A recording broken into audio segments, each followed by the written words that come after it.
so Bob's going to come in Eight other here. people a lot of time.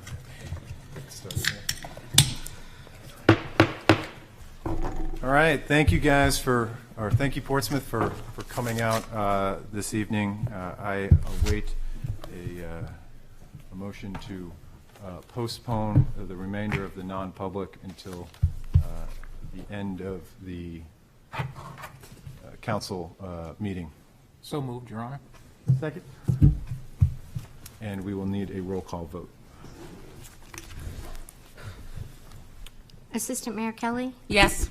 Councilor Tabor, Yes. Councilor Denton, Yes.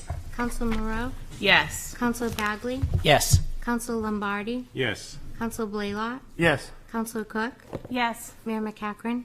Yes. It's unanimous And now we need a roll call. for attendance. Flip the page. This is one of those weird things. We are all here, but we've already voted on something. We need to state again that we are here. Mayor McCachran, Here. Assistant Mayor Kelly, Here. Councilor Tabor, Here. Councilor Denton, Here. Councilor MOREAU, Here. Councilor Bagley, Here. Councilor Lombardi, Here. Councilor Blaylock, Here. Councilor Cook. Here. Thank you. For the invocation, I would ask that Portsmouth think of the citizens of Ukraine as they fight to defend their homeland and really for democracy itself, the right to live and exist the way that they choose. They're up against insurmountable odds, but it seems as though their spirit is something that we can all take pride in, elevate, and put our own struggles in the context of what it means to struggle for the very life that you wish to live. And so with that, I'd ask a moment of silence.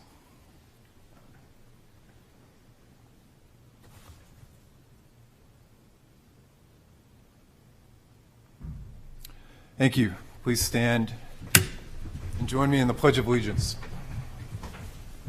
I pledge allegiance to the flag of the United States of America and to the republic for which it stands, one nation, under God, indivisible, with liberty and justice for all.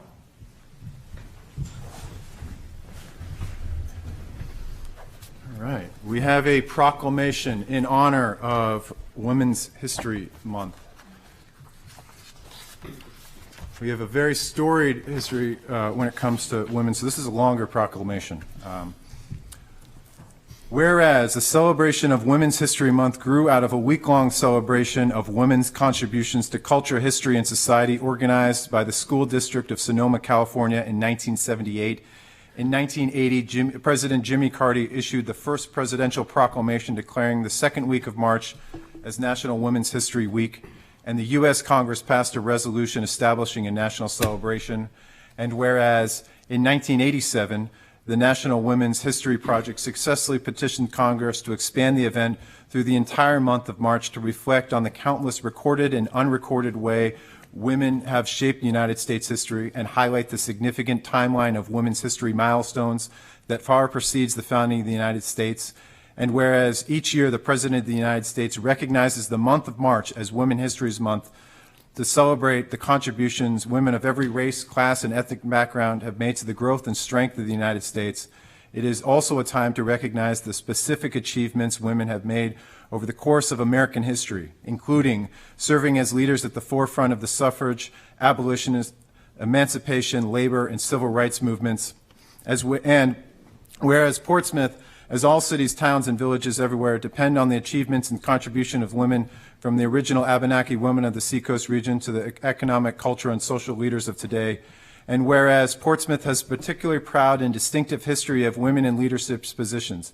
Mary Carey Dondero began this legacy when she was elected as Portsmouth's first female city councilor in 1940, and then subsequently elected as our first female mayor in 1945. Her daughter Eileen Dondero Foley followed her trailblaze when she was elected mayor in 1968.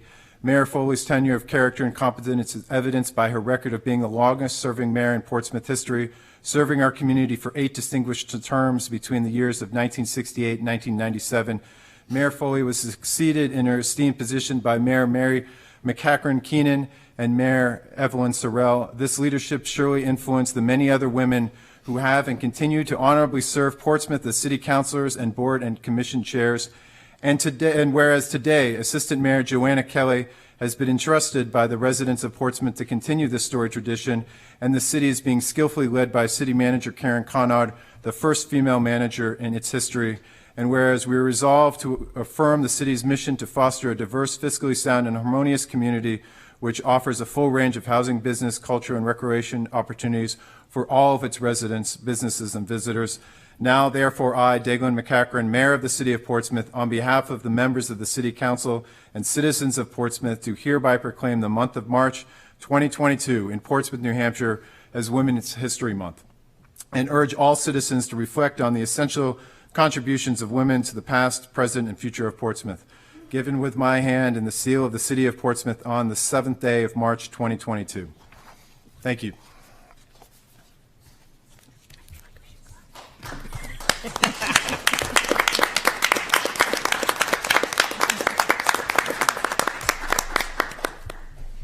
All right. Next up is acceptance of minutes from the February 7th, 2022, February 10th, 2022, and February 22nd, 2022.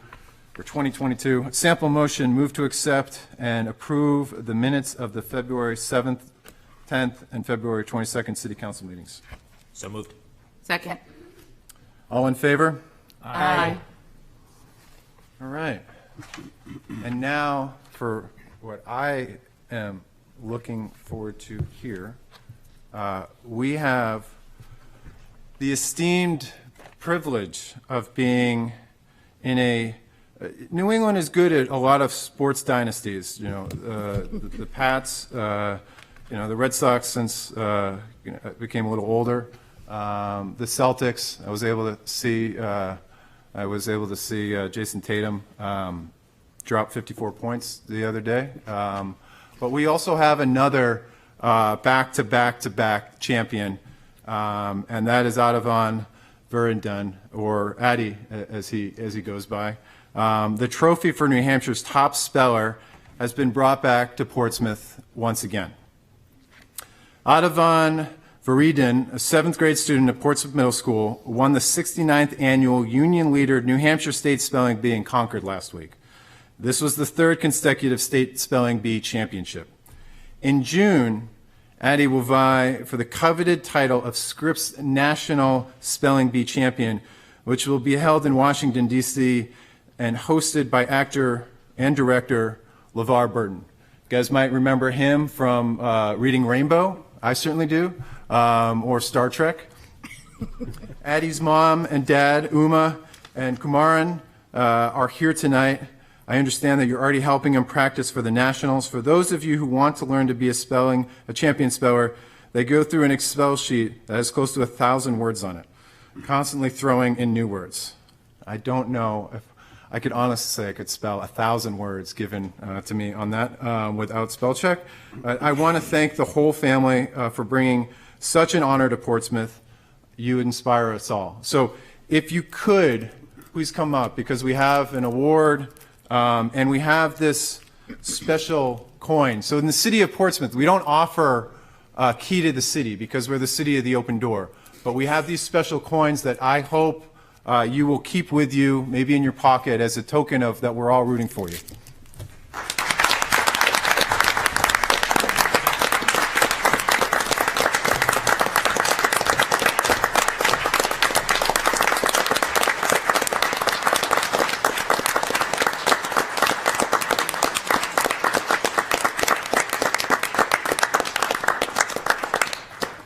So do you know how to spell my name? I just want to thank you again. The city of Portsmouth is truly honored that you are so dedicated to this craft. You really do bring a smile to everyone's face, and we will all be rooting for you as you go on and compete to your best down in DC. Thank you again.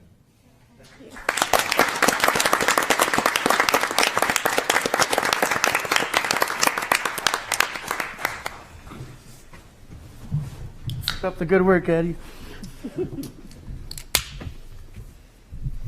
The good word. Good word.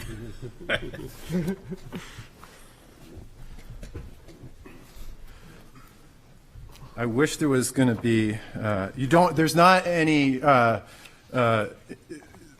really good spelling words that are coming up for the rest of the night, so don't feel as though you have to stay. If you have to get home and study, you're more than welcome to leave. But with that, I'm going to move on to public comment. We have 6 speakers. And do we have any on Zoom? I would just ask that you raise your hand. We'll accept hands for the next minute on Zoom. But would Chris Maden, sorry, Chris, you're from Raymond, so we're just going to ask you to wait till the end. Arthur Clough, please approach the microphone.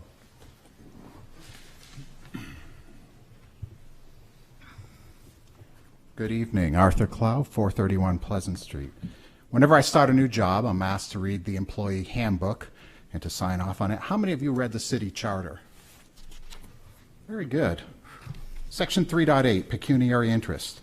No elective or appointive officer or employee of the City of Portsmouth shall take part in any decision concerning the business of the city in which that person has a direct pecuniary interest which is greater than any other citizen or taxpayer aside from that officer or employer's salary.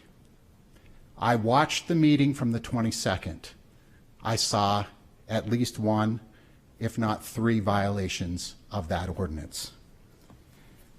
Assistant Mayor KELLEY identified herself as a business owner that would benefit from the parcels of land that the city is going to rent out to them, including voting for a 50% reduction in that. She said, as someone who, to be very transparent, whose business would benefit from this lower cost fee, I'm one of those. That is a violation of our city charter. It's a serious matter. Secondly, when the conversation happened that involved the city attorney, he didn't quote the city charter in the pecuniary interest charge. He quoted the ethics, and he paraphrased it, and he injected into it. I am not, you have a greater interest in that ordinance than I do, and pretty much everybody else in this room. And there's also one other counselor I'm not sure about yet, but I believe that he also owns a restaurant and voted on it. There is a competitive advantage to having additional land for your business. There is a competitive disadvantage from not being able to get one of those pieces of land. So a conflict of interest is a situation in which a person in a position to derive personal benefit from actions or decisions made in their official capacity. That's exactly what you did. You violated the ordinance. The questions that I'm sitting on right now is whether to report these to the ethics board, and in one case to the office of I'm going to get the name wrong, but of professional conduct by the state of New Hampshire. This was a failure by every member up here to participate in that vote and to not stand up and say, this involves your business, this involves the fees for your business, you can't vote on it. You all failed the test of understanding the city charter. Thank you. Thank you, Arthur. Next up, Mark Brighton with the title of Follow-Up.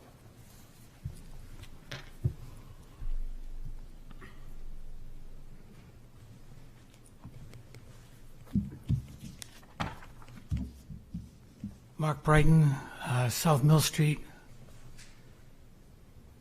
If Mr. Clough decides to file an ethics complaint, I will be signing it with him.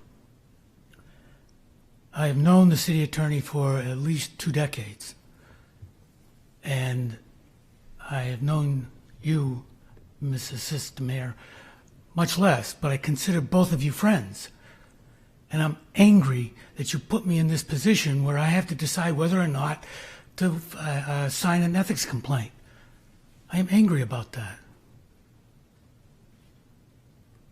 that. Ethics were a big part of the campaign. I remember being down at the South Church one night trying to understand a Scotsman with a thick accent with a mask over his face. That was not easy.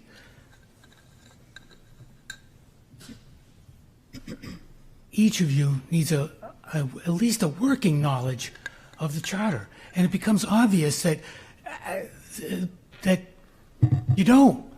I mean, otherwise, it wouldn't have taken place.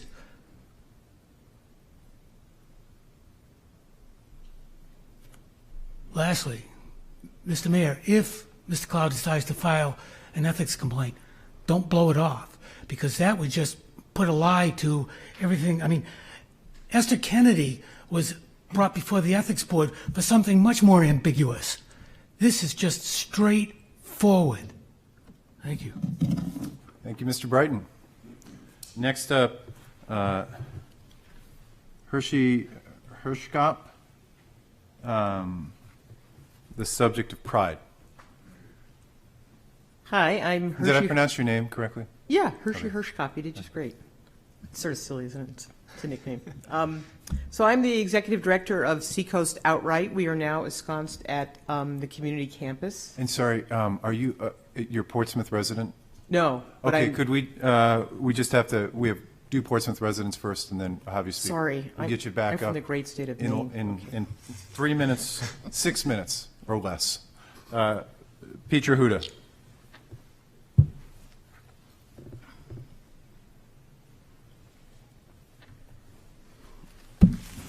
Petra Huda, 280 South Street. I'm going to be brief. My question is, why was the audit committee here? Why was it not announced? And where is your transparency on this subject? Thank you. Thank you, Petra. Next up is Bill Downey.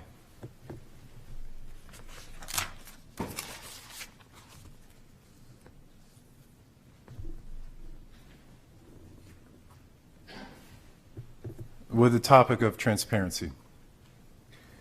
Good evening, everybody. Bill Downey, 67 Bow Street. So last week I spoke about I felt like there's some people representing the city that were putting their thumb on the scale when it came to the McIntyre. Tonight, I too am a bit disappointed. Sounds a little bit like a bitch session so far this evening, but it's unfortunate that I had to learn last week that the city entered into a new legal agreement or a transaction, which is not a surprise, but what's disappointing, there's a lack of transparency. So as an abutter, I have access to the account over at Superior Court. And on the 15th, Sobo entered a withdrawal for the injunction. No surprise, right? To be expected after rescinding that you guys did. But on the 16th, the judge authorized it, and the 17th, it was certified. Why did I learn of this a week later? Why was it not mentioned in the last meeting on the 22nd? There was 5 days it should have been on the agenda as far as I'm concerned. Because without this transparency, democracy fails. We know how important that is these days. A concentration of decision-making is not good for our democratic process. I think we can all agree on that. But when it comes to the McIntyre, Mayor, as you know, we struggled in the early days when you guys assembled on getting information out on the website, and I know there's a lot on the city's plate. But this is not perfunctory, as Councilor Dwyer once said, because in October, the National Parks corresponded with us, and they rejected the plan. But it was repressed for 4 weeks. That ain't cool. There's a lot of similarities here. History doesn't repeat itself, but it's rhyming. So in order to maintain credibility and accountability, I'm asking you, Mayor and the Council, to make sure this stuff gets up to us so we get it. Now, I know the newspaper's struggling. They don't have the kind of coverage they used to, but it's not on the website. I checked it today. I didn't hear it last Tuesday, the 22nd, so I'm wondering why that information was not shared. I look forward to your answer. Thank you very much. Thank you, Bill. Next up, we have Barbara Massar. Will you please state your name and address? Good evening, all. This is Barbara Massar. I'm the Executive Director of Pro Portsmouth. Our address is 909 Islington Street. Barbara, I'm here this evening. The Portsmouth Hello? resident? Sorry. Yes, yes. Okay. Thank you. Continue. Okay. Happily, I'm here this evening to let all of you and all of Portsmouth know that Pro Portsmouth is returning to what I consider our regular events programming schedule, which means that for the first time since 2019, we will be bringing back Children's Day on Sunday, May 1st from noon to 4. That is an activity, a wonderful day filled with activities downtown that involves our shops, restaurants, a block party on Pleasant Street, and entertainment as well. We follow that up about a month later on Saturday, June 11th, with the Market Square Day Festival and 10K Road Race from 9 a.m. to 4 p.m. in the afternoon. And then we round out our spring-summer schedule with Summer in the Street. That's 5 Saturday evenings in July, beginning on July 2nd. And that's, of course, the closure of Pleasant Street between Porter and the Square. All information for those events can be located on proportsmouth.org. And I want to close this evening by reminding all of you and the community as well, kind of making an appeal to you. Now that many of us in the cultural and community nonprofits are coming back, I'm a little concerned that there's a sense of exhaustion and amnesia related to COVID. And you see us doing things, or will see us doing things, and think we're okay. Well, we're not exactly okay. We still have a long ways to go to recoup our lost revenue. For example, Pro Portsmouth lost about $150,000 over the 2 years where we were shuttered and couldn't do almost full events.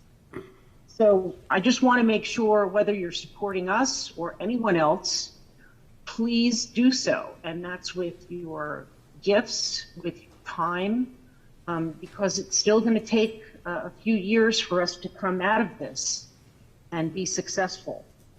And my third and final point is kind of a nonprofit dream, if you will. And that is, I know it might be a stretch or impossible, but in seeing the unfortunate news to where the North Church is selling off their Spinney Road property, I was thinking, boy, wouldn't that be an interesting location to have a nonprofit center? And that's all I have for you this evening. Thank you so much. Thank you, Barbara. Next up, we have Lisa Rapaport.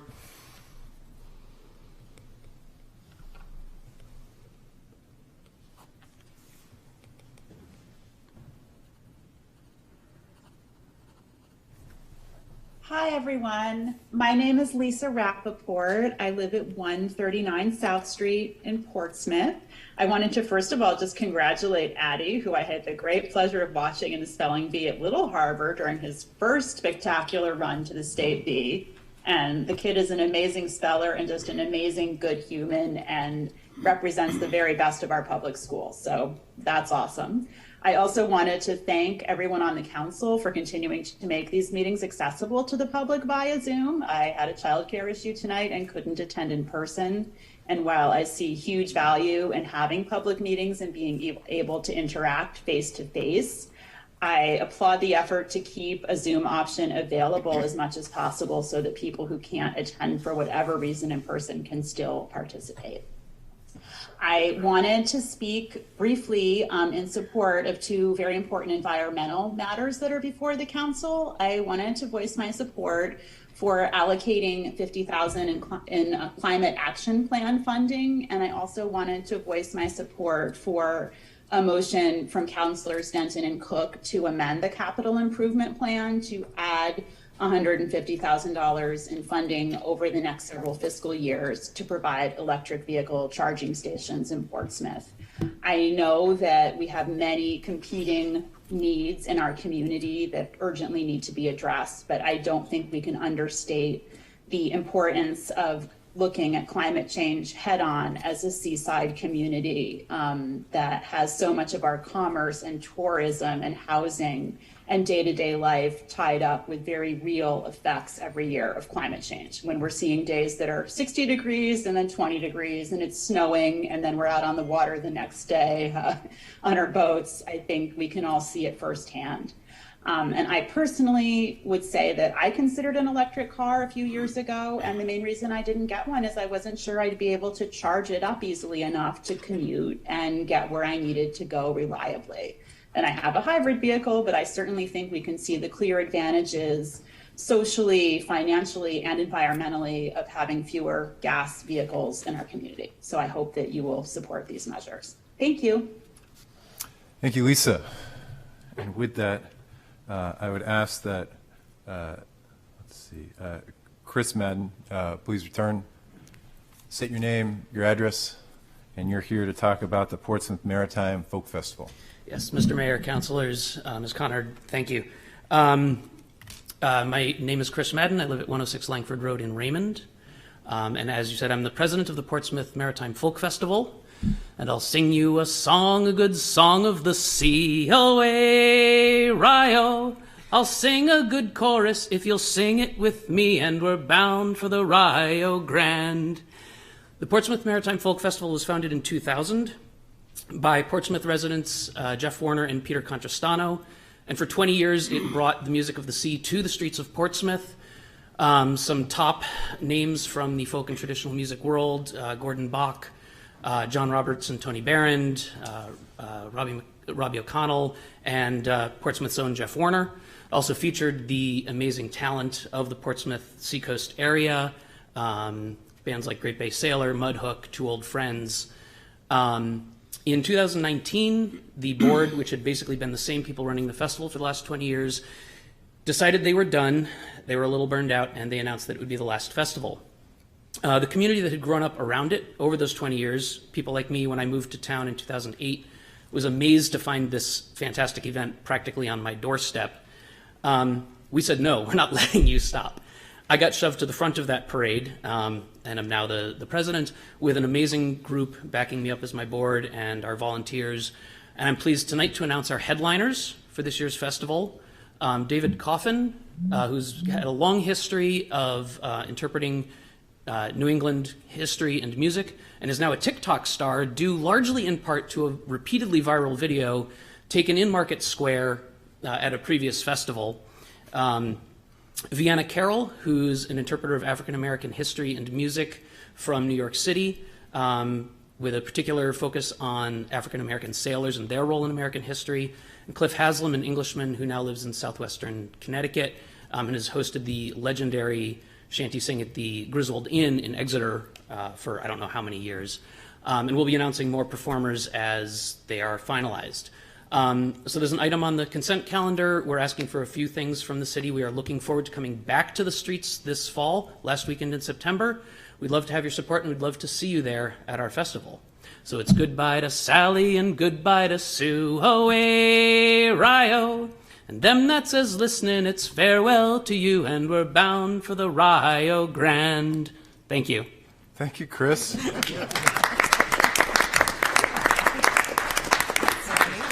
Don't often have folks come up and literally sing for their supper when there's something on the agenda, but good on you. And Hershey, I wish I had called you up before that. That was a tough act to follow. I know. Well, I actually do sing, but I'm not going to do that. And it would probably be like YMCA, and then we'd all pick it up, and we'd all, forget it. I live at 11 Sterling Lane in South Berwick in the great state of Maine. I'm sorry to tell you.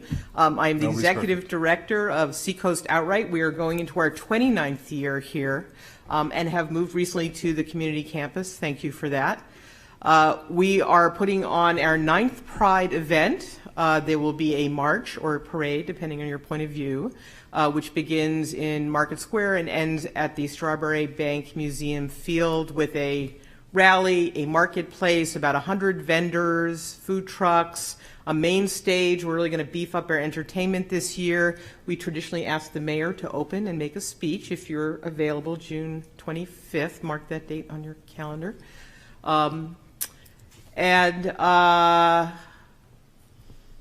Yeah, so that will be our event. Thank you very much for your support.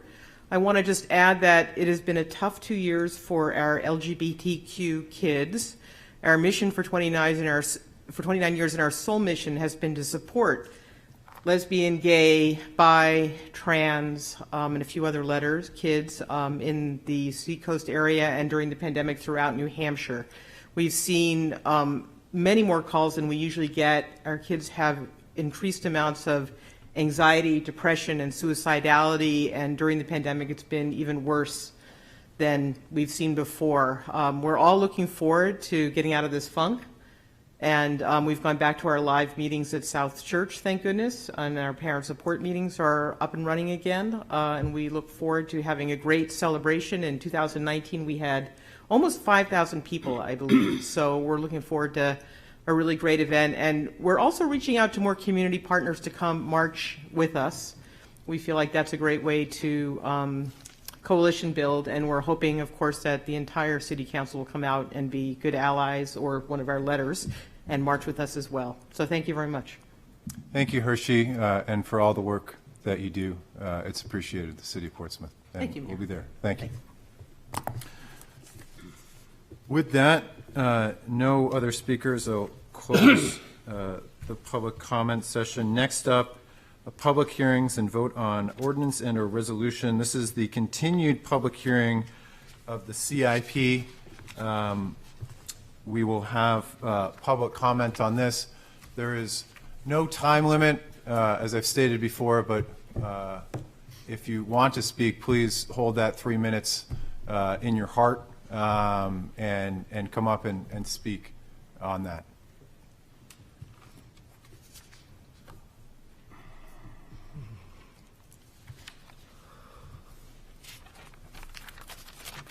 It does not have to be in song form. I did train in opera, but I'm not sure you want to hear that tonight. Sue Polydura, 245 Middle. And I am here to speak on behalf of the newly formed Cemetery Committee. It was a blue ribbon committee until recently that the City Council approved it to be a regular committee. And I'm here just to remind you about it, about the history of, we have a lot of cemeteries, at least 6 of them that are very, very historic. And the last commission ended in 2016, and pretty much nothing has happened other than cutting the grass in many of the cemeteries. I'm just here to reiterate to you the history, and not only in New Hampshire, but also in Portsmouth. Many people nowadays don't even realize that New Hampshire was one of the 13 original colonies. Believe it or not, some people don't know that. And that we have a very strong place in history. We had the very first self-government constitution that was signed in Exeter, New Hampshire, but many of the representatives were from Portsmouth, on January 5th, 1776, declaring self-government. It was the first constitution ever of the state of New Hampshire. That was 6 months before the Declaration of Independence.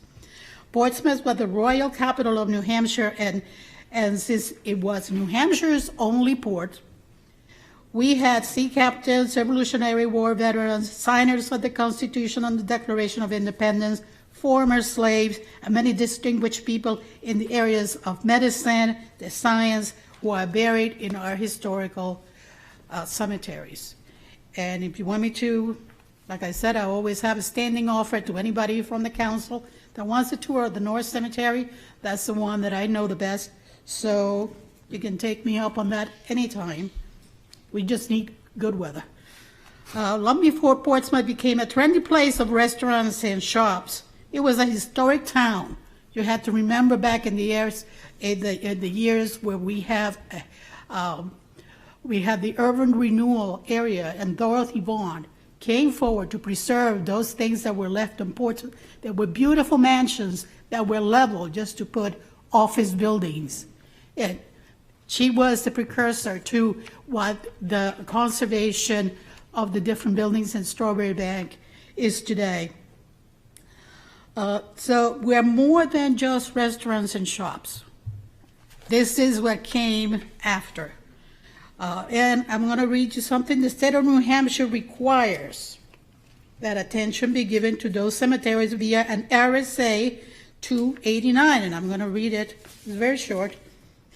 Any town that has a town manager form of government may vote to not have a cemetery trustee by delegating all of the duties and responsibilities of cemetery trustee to the town manager as specified in RSA 289. For those years since the Cemetery Committee, Blue Ribbon Commission had been eliminated, we have been in violation of that RSA. Just wanted to point that out. Most Seacoast towns, and I have checked several of them, have trustees in charge of their cemeteries, and they are, and many of them are overseen by the local historical societies for maintenance and restoration. Since 2016, the city had not had a committee overseeing the cemeteries. Therefore, many graves and monuments are currently in need of cleaning and repair. The city has a responsibility and mandate for preservation of these very finite historic resources. We don't take care of them, in a few more years they may be all disappeared. I know that in the years that I have been looking after the North Cemeteries, many graves have been gone, the markers have been gone. We need to ensure that funding is available and proper to catch up with the maintenance, which had not happened in the last 6 years. I know that there is an appropriation being discussed in the CIP. I believe it needs to be increased to reflect the reality of the work that needs to be done in those cemeteries, and I'm just here to ask the council to approve an increase for that expense. Thank you. Thank you, Sue.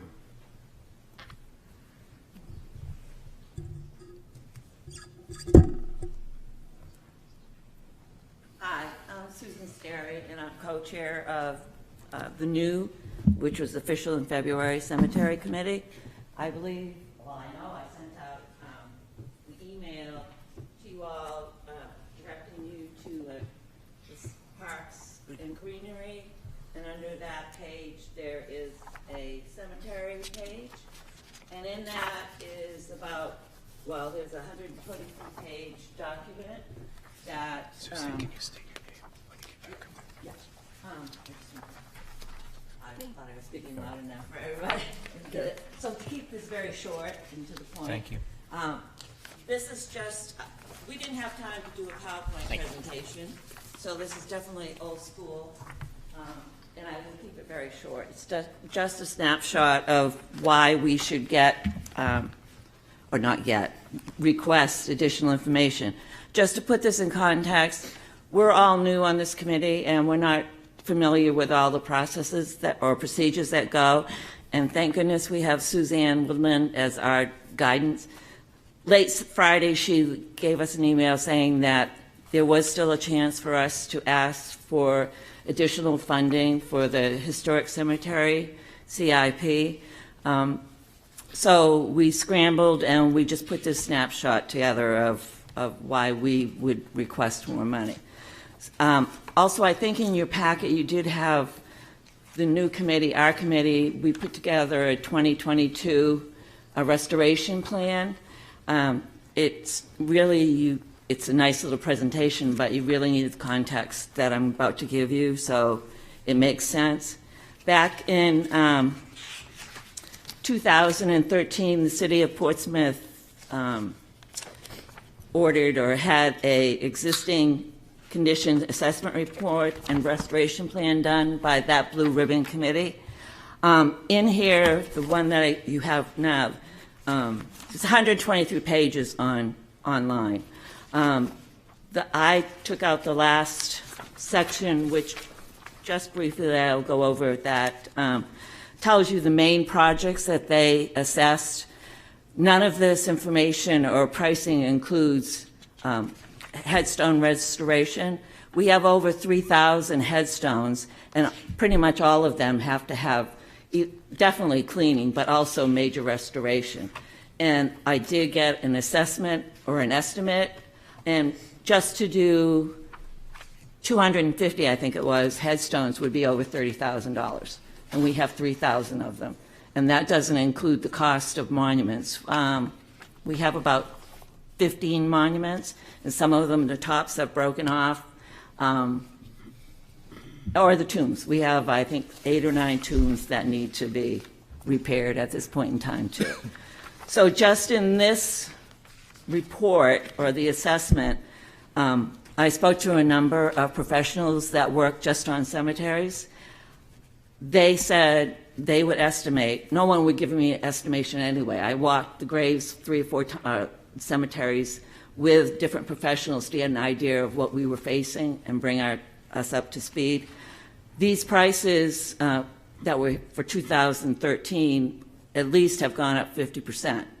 So I recalculated on it on the pages that you have there, and just to do this part that had already been approved by the city back in 2013 to, look into this and put money aside is over $892,000. So we're way over $1 million already. So nor do we expect or ever anticipated that the city was going to pay for that this was going to be definitely a joint effort by fundraising, getting community involved, and with help from the city to contribute some money, but also to give us permission to go forward and get these projects done. The second sheet was, when we first started, I tried to get information on exactly what projects were done and what the costs were, which I've noted in here. We don't know all of them have been completed. So there could even be more money. So we're still in the process of getting a more complete picture of what actually has to be done and where the original cost, what the original cost was, so that we can go forward and have a starting point to see, how much higher really the prices are going to be. But I just wanted to include that in the packet. The other, I included from the EDGE report, the city also paid, I think it was in 2015, paid for a specialist, a landscape, cemetery landscape architect to come in. She went over North and Union cemeteries, which are located on Maplewood, and I think it was like a 40-page summary, but these 2 pages tell us what needs to be done to bring it up to, or restore it to what it was originally like, but she gave no prices, so I don't even have any idea what it would cost going forward. But just cleaning the headstones and repairing the monuments and everything down there would definitely show up how bad the edge, especially because the railroad tracks are right next to it. And the back wall is on the north pond, and that wall is almost totally deteriorated. So there are trees and shrubbery which have started to become uncovered on that backside. So they're either, eventually they're going to fall in or into the water or into the cemetery. So this would also be an additional expense in the next 5 years or however long this lasts. Unfortunately, there is a memorandum on the cemetery page, and this is what we were basing our request tonight on, and I'll read it to you real quick. As I said, it's on Parks and Recreation, so you have a copy of it online. And this was presented from John Bohanko back in July 27th, 2015. And the part that I highlighted was For fiscal year 2015, the City Council set aside additional funding through the CIP, and staff has been working to make progress on the improvements identified within the assessment, 2013 assessment. The most recent CPI identifies consistent investment of $40,000 from the general fund in each of the next 6 years in order to make progress on the identified needs. It's pretty much the same. The committee was stopped or canceled in 2016, and nothing has been done since then. Maybe a third of what was suggested and approved back in there in 2013 has been completed. If anything, the conditions of these tombs and headstones, it gets worse every year, not incredibly, but it gets worse every year. So they really need to be done. So our suggestion was, or request would be, to pick up this program of dedicating $40,000 for the next 5 years. That would give us a considerable amount of time to reach out to the community. We already have a fundraising plan developed. We just have to wait until the appropriate time to do it, getting web pages up on site, which we're working on also. So I would request that if we could, or you would consider that commitment of $40,000 a year for the next 5 years, that would give us an additional $200,000 that we could count on to keep moving forward in whatever way we can, whatever the project, small, large, or what have you. So that's it. I did include a copy of what we've been using as a guide for a restoration.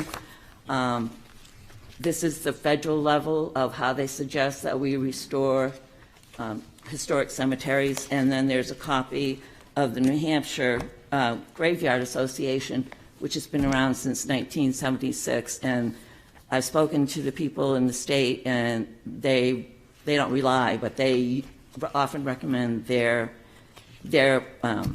information as a good source of how we should go forward. Any town could go forward and take care of their cemeteries and bring them back to a really good condition. So thank you for your time. Thank you, Susan. It's appreciated. Yeah.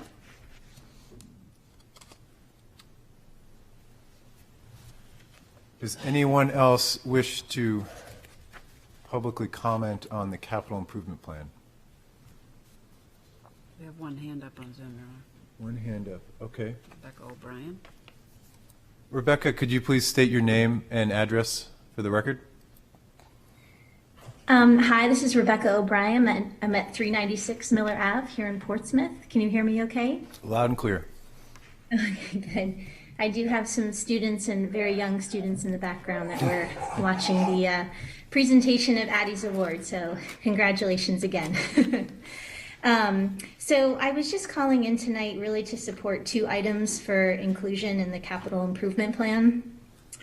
The first is funding for the climate action plan, which the city's Committee on Sustainable Practices really has been elevating with Peter's help and the City Council over the last several months. The other is to support the new motion for $150,000 to be added to the capital improvement plan for the electric vehicle charging stations throughout Portsmouth, and really just giving the city a chance to plan for EV charging infrastructure over the next couple of years. These 2 items really speak to me. You know, being an eco-municipality, I'm a concerned Portsmouth citizen, a member of the Committee on Sustainable Practices and the Portsmouth Energy Advisory Committee. I'm just thrilled that the city is identifying these kinds of needs in the capital improvement plan, so thank you. Both really, in their own way, just bolster and support efforts to build resiliency. They plan for the future changes in our climate, and we're really starting to take advantage now of advancements in clean technology. So I thank you for your support and inclusion of these 2 items. That's it. Thank you, Rebecca.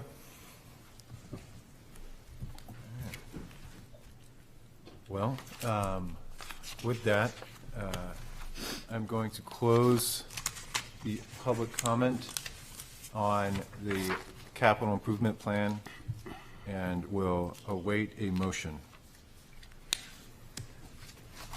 Councilor Tabor? Your Honor, I'd like to propose an amendment to the capital improvement plan. Can motion first to adopt? So we learned this lesson. So we would, the sample motion would be to move to adopt the capital improvement plan as presented, and then we can amend that as required. So I'll await the move to adopt. So moved. Second. Councilor Tabor. As you know, we met with the police commission. We looked at the police station future program.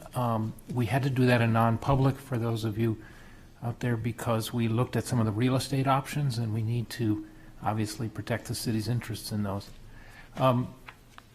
But my motion to amend would be to, based on that discussion, take the roughly $42 million and pace it a little differently. Rather than the current CIP of $1.4 million in FY22 and $40.6 million in FY23, it looks more realistic to do $1.4 million in FY22, $2.8 million in FY23, and then the balance $38 million in FY25. What we learned, I think, was that we can't get to architectural plans until we know what piece of land we're going to use.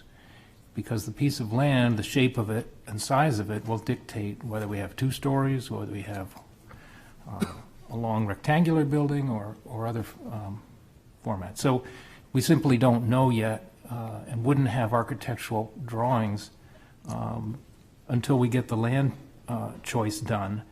And that takes us into a subsequent year. I'll ask the city manager maybe to further comment on it. I'm happy to. Is there a second to that motion? Oh, is there a second? Second. Yeah, I think there was. Was that all one motion? Okay. Hopefully not, Kelly. Hopefully that was, it's written shorter. Like it. So, Your Honor, to continue on the thread that Councilor Tabor started with, what this would do for the total percentage of net debt service to the budget, as would be the follow-up question I anticipate from the council.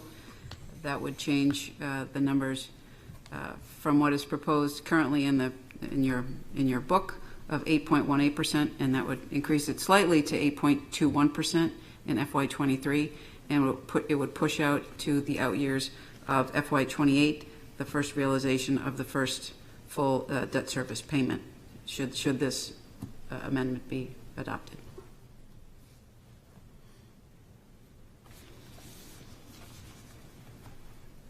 Any questions on that? Councilor Cook?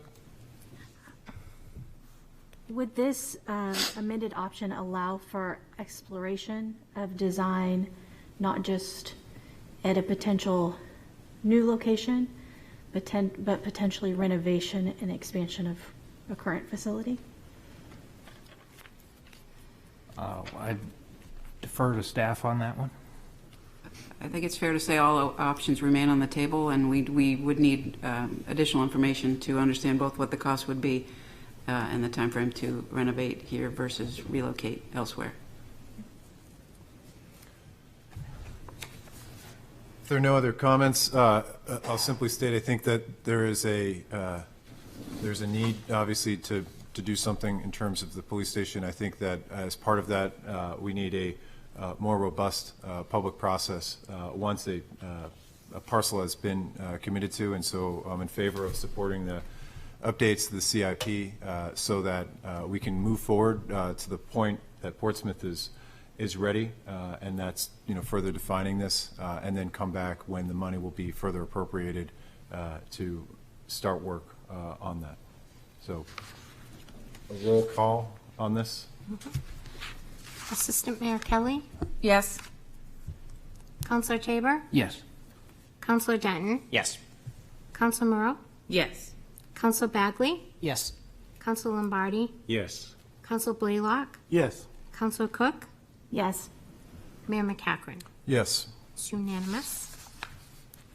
Now we have to move the main motion as amended, if there aren't any other amendments. I think we see, Councilor Blaylock? I believe that the previous city council had authorized the 1.4 million approved in the FY22 CIP.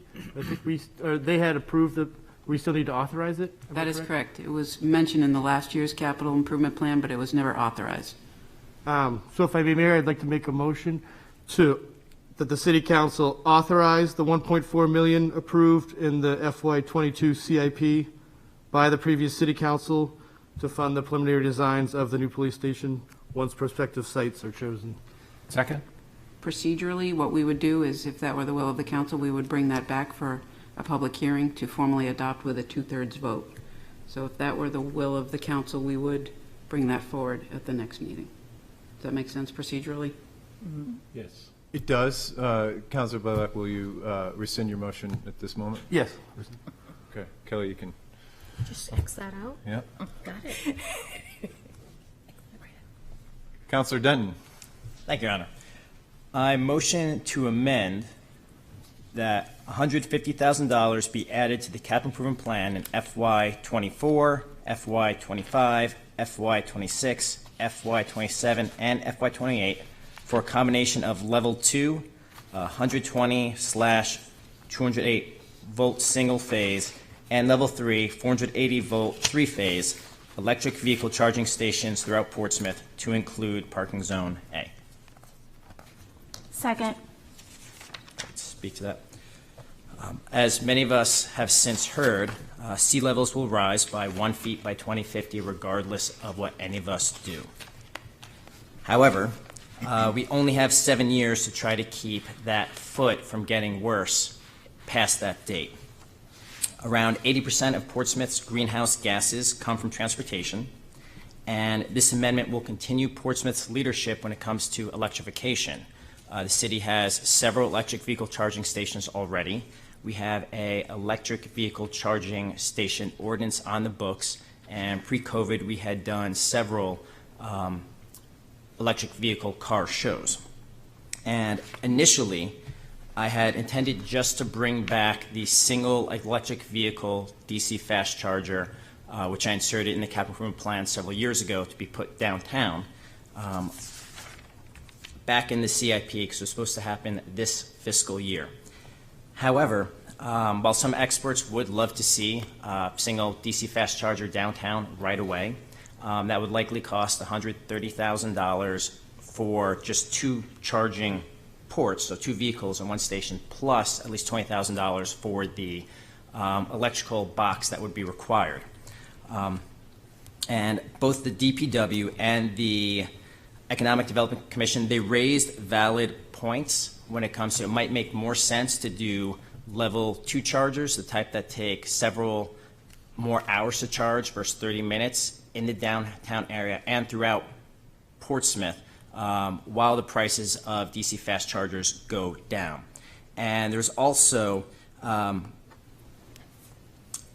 a good point which was raised that the federal funding which was made available through the bipartisan infrastructure deal for these kind of projects this upcoming year may not actually be able to be spent because a lot of these DC fast chargers are solely made from foreign parts, and the money in the law was made for products that are made in the U.S. So considering all those factors, I think it made the most sense to take the DPW's recommendation and the EDC's recommendation, hold off a year, essentially give them time to plan, but actually put serious money into the CIP so we could make sure we have infrastructure in place so electrification can happen.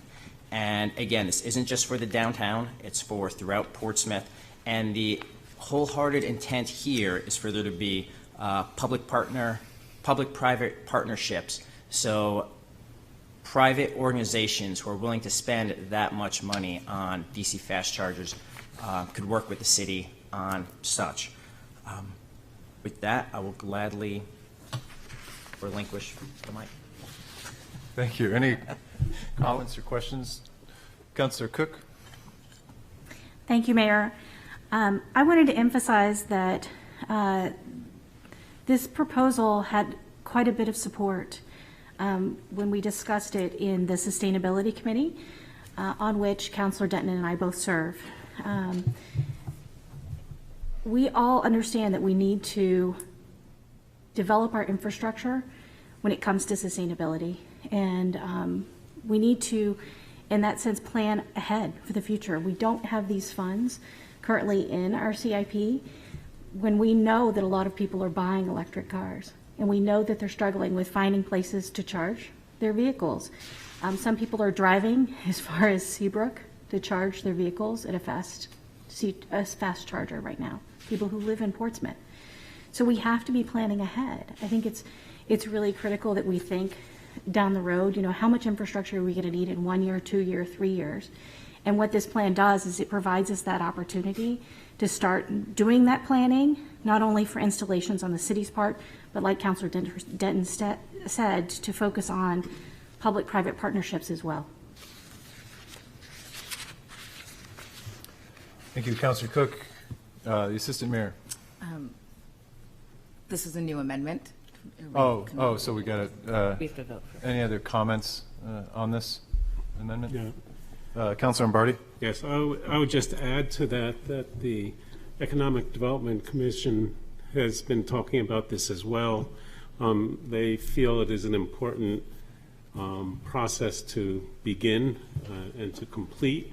It is up to the city to really emphasize this as a partial solution to the climate situation, as well as to just the need for people to be able to come to the city, take advantage of the city, and park and use the shops and use the restaurants. There are more and more electric cars on the road, and it will be an increasing necessity for us to have these charging stations. Thank you, Councilor Lombardi. Any other questions? Councilor Tabor. Yeah, states that are really at the leading edge of electrification like this are looking at a goal of charging stations every 50 miles. And I can't imagine that we would want to be, as a tourist destination, a city that's not one of those charging stations within 50 miles. 50 or 15? 50. Thank you. Thank you.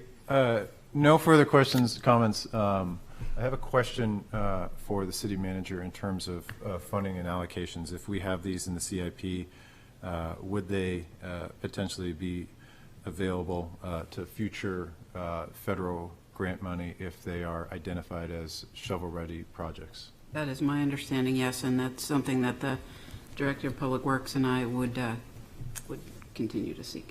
Okay. And then the second question received, or rather comment, received some emails around, I guess to put it one way, to pick winners and losers. If this was a CIP item in the 1912, I think, would we be putting gas stations in there? And that is a fair point that, you know, government necessarily shouldn't be picking winners and losers.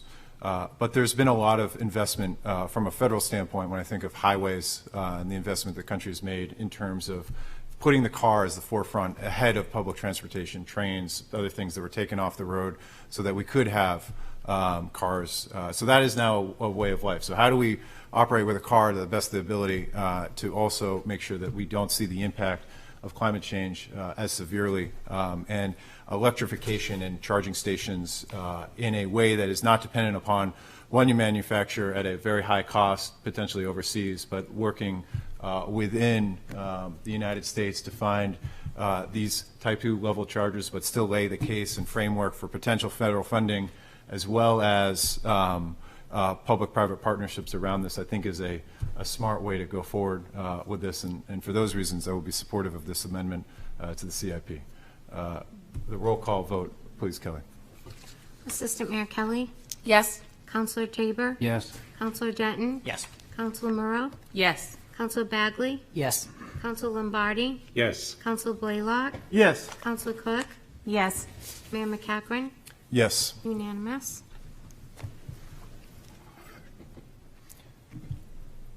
Any other amendments? Counselor, oh, that's right. Assistant Mayor, I totally forgot. Thank you, Your Honor. I would move to make an amendment to increase the historic cemetery improvement, $15,000 to increase the sum to $40,000 a year in fiscal year 23, 24, 25, 26, 27, and 28. Now, wait a second. Second. Thank you. I think it's as we talk about projects that have passion, as we just did about electric vehicles, I do think our historic preservation is a huge passion in our city. And when we look back and we look back to the plan that was just presented to us and some of the information we have on the city website and in the attempts that we've made at this before, I think it's very important. I know there's a need for increased funding and there's been requests for increased funding. And I think the least that we can do at this point is match the funding that the city committed to almost a decade ago. And so I think that is why this is very important, and that's why I'm requesting this amendment to the council. Thank you, Assistant Mayor. Yeah, I would do. Councilor Lombardi. As a past chairman of the Historic District Commission, this is an issue that came up frequently before that commission, and I just think it's appropriate. Thank you. Thank you. With no further questions or comments, I will thank the Assistant Mayor for bringing this forward. I thank Susan and Sue, who spoke eloquently on this, and I would agree with the Assistant Mayor that history is a passion of Portsmouth. They identified much more need than they've asked for, and I think by doing this and committing to out years as well, we show that there is a commitment from the City of Portsmouth on this to strengthen and bolster their fundraising effort to help match and meet the need there. So appreciate this and the passion that's gone into this already. I'll look for a roll call vote. Assistant Mayor Kelly? Yes. Counselor Tabor? Yes. Counselor Denton? Yes. Counselor Moreau? Yes. Counselor Bagley? Yes. Counselor Lombardi? Yes. Counselor Blaylock? Yes. Counselor Cook? Yes. Mayor McCachran? Yes. Unanimous.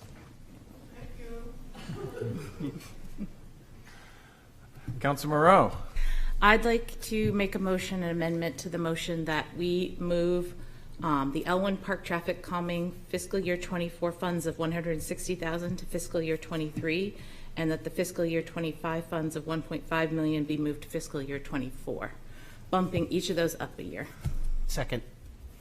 And I just think that we're at a stage where we probably need a little bit more public input, and we need a little bit more time to finish some of the designing and the drainage and making sure that this project, it's a very important one. We want to make sure it's done, but I don't think that we'll be ready to bond it or actually start construction until fiscal year 24, which I like to remind everyone actually starts in July 2023, because I know our fiscal years can be complicated when we talk about them. So I think that this would be a really important project to put a little bit more design behind it, a little bit more maybe public input and public buy-in, as people have put, and that then we'll be ready to move forward with construction in fiscal year 24.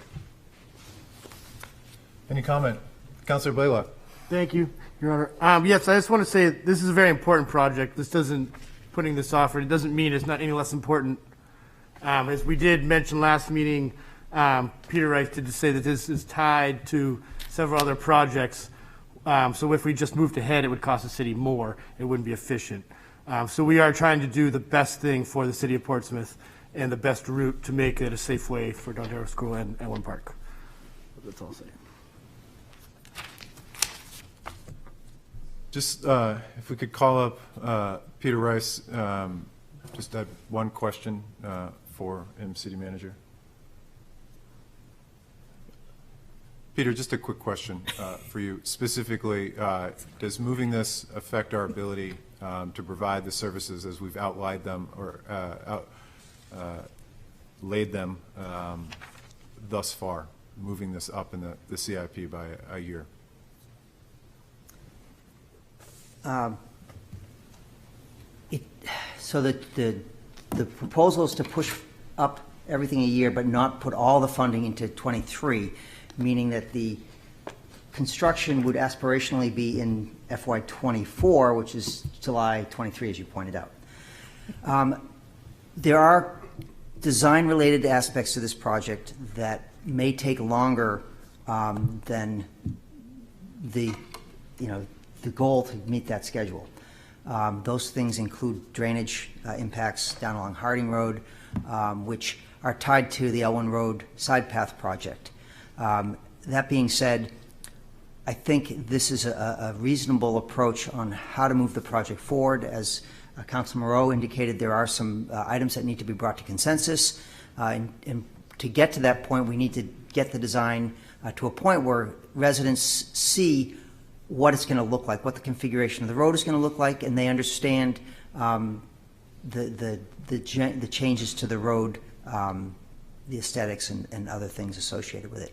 So I'm comfortable with the proposed approach, and the challenge for us is there are a lot of projects that are on the plate for us, and this is a significant effort to get it designed and get public input to make sure that we understand the goals of the neighborhood and develop consensus to push it forward. So I believe it's something that's achievable, but it's going to require some looking at workloads and things like that. So I'm confident that I understand the council's priority, and we will work with staff to make it happen as expeditiously as possible. I'm sure Addie can spell that word pretty easily. I can't. Spell check. On just a follow-up on that, if we are not to meet that deadline in terms of the design work, or the design work as sometimes does, runs into public opinion that is different from what we set out to accomplish at the beginning, would we simply push that a year later in terms of funding, or would that be allocated before the design, or before the design got consensus? What would happen is you would identify it as something for bonding next year. We would get authorization to go to bond, and we wouldn't bond it until we were certain that the project was moving forward. So it enables the project to move forward. It definitely gives it some impetus, but we would not bond it until we knew we had a project in place and ready to go, because it's no sense incurring the costs associated with the bonding until we really need it. Thank you, Peter. Yep. All right. With that, I will have a roll call vote. Assistant Mayor Kelly? Yes. Councilor Tabor? Yes. Councilor Denton? Yes. Councilor MOREAU? Yes. Councilor Bagley? Yes. Councilor Lombardi? Yes. Councilor Blaylock? Yes. Councilor Clough? Yes. Mayor McCachran? Yes. Unanimous? Are there any other amendments? Councilor Cook? I move to amend the appropriation for the climate action plan to increase the number from $50,000 in fiscal year 23 to $100,000 in fiscal year 23. Is there a second? Second. The reason that I'm making this amendment is that the Sustainability Committee has already been discussing the process of creating a climate action plan and the scope of that climate action plan. And in those discussions, they've identified several neighboring cities who have developed climate action plans in recent years. And the estimates that they're seeing for those climate action plans are between $125,000 and $200,000 for a climate action plan. I'm concerned that if we move forward with a $50,000 budget for a climate action plan, we're going to see a reduced scope in that plan, because that's what the committee's already talking about, is reducing the scope and limiting the scope of the plan rather than having a comprehensive plan because of limitations of $50,000. So either we're going to have a limited climate action plan, or we'll have to come back to the council for an additional appropriation. And so that's one of my concerns. That's not saying that we'd have to spend $100,000. It would say that there's $100,000 there. Of course, something like that goes out to bid, and then we would see what our bids look like. Councilor Denton? I wholeheartedly agree. The Sustainability Committee has been working on this, and they've identified numerous comparable plans which cost far more to produce.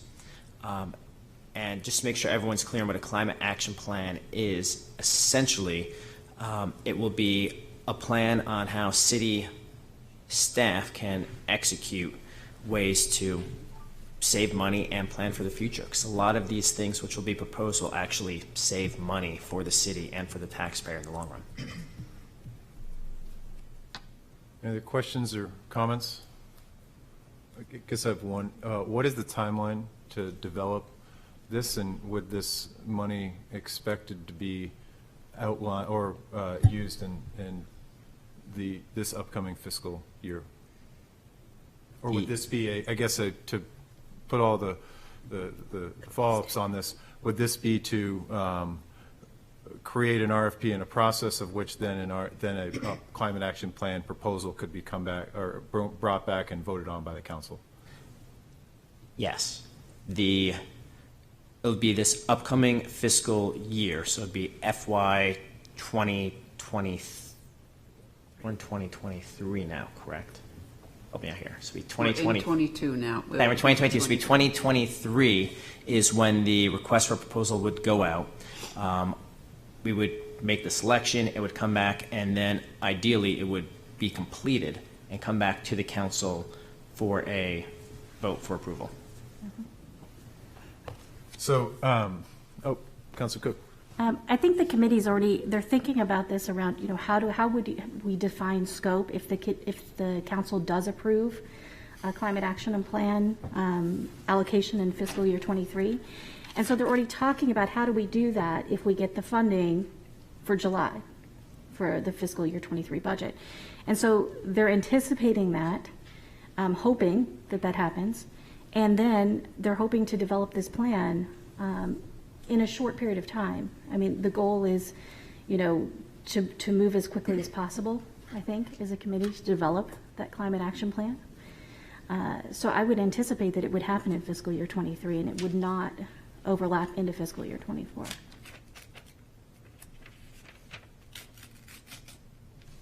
Any other questions? I guess I just have one more. If what we're seeing from other towns is higher, I guess I do have. It was my understanding and impression that this was the money to start this process, to put it out to bid, of which we would then, writing the RFP, et cetera, putting that money out, and we could further have the conversation on whether or not this was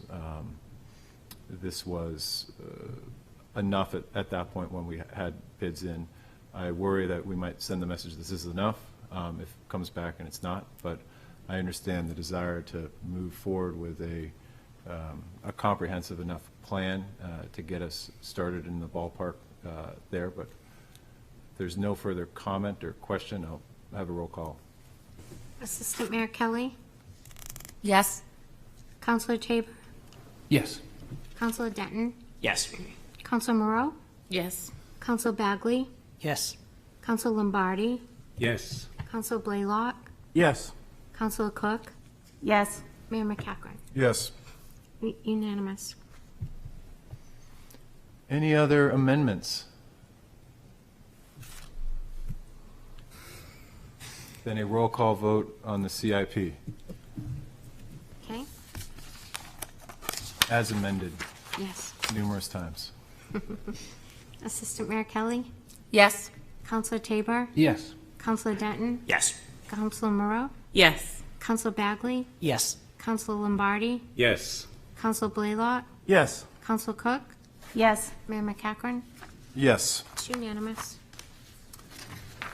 Thank you, Kelly. You're welcome. As we go on, we have now public hearing. Before we get there, I just would like to simply state on the CIP and the process that we go through. This is not it's not intended to be a project tracker. It is intended to be, how we describe to spend our money. I think that one thing we will do as a council over the next year is figure out How do we bring more transparency to the public around this process? Just because if it's in the CIP doesn't always necessarily mean it's going to happen, and priorities. So I'd like us to work to in addition to the CIP, have a project tracker that we can help residents of the city understand that. But I appreciate all the work that both the planning board, city staff, and now the council have put into the CIP, and I'm confident that it represents the goals that we have. Next is our public hearing adoption of resolutions. Resolution pursuant to RSA 72:39-B, the city hereby amends the elderly exemption based on assessed value for qualified taxpayers such that the exemption shall be available only when the qualifying taxpayer or taxpayers have a net income of not more than either option 1, proposed increase of elderly exemption by Social Security cost of living increase, stated as single, 46,124, increase of 2,196, or married of 63,108, there's increase of 2,708, or option 2, proposed increase of elderly exemption by November to November consumer price index, single of a 44,829, increase of 901, or married 61,638, increase of 1,238. Option 3, proposed increase of elderly exemption is to do nothing, and the elderly exemption shall remain unchanged except as amended hereby. So we will need to choose one of these two options. I believe we have Roseanne here to answer any questions or present. Roseanne, please come up. Well, my presentation is exactly what you just stated. Could I have saved myself talking? I've talked so much tonight. You did my presentation for me. Jeez. The only other thing I would add is that the finance director and I would state that this was add an additional 8 cents overall to the tax rate for the exemptions that we have currently on file or on record. And 8 cents, what is 1 cent for the folks watching at home for the first time? What is 1 cent equate to in terms of a budget?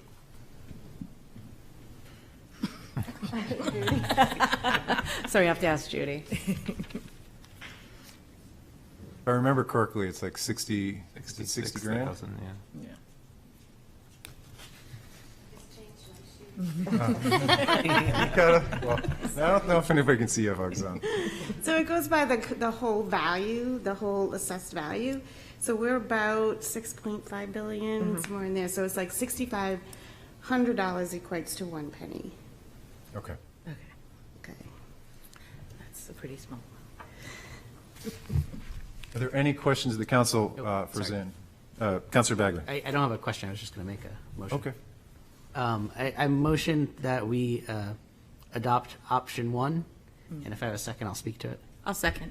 I think we know in the community that it's difficult for seniors on fixed incomes to stay in their homes as values rise, which is a good thing for our city, but it's a challenging thing for those on fixed incomes. So I think, especially with inflation where it is today, choosing the option that gives the most benefit to those on fixed incomes would be a wise choice for this council to make.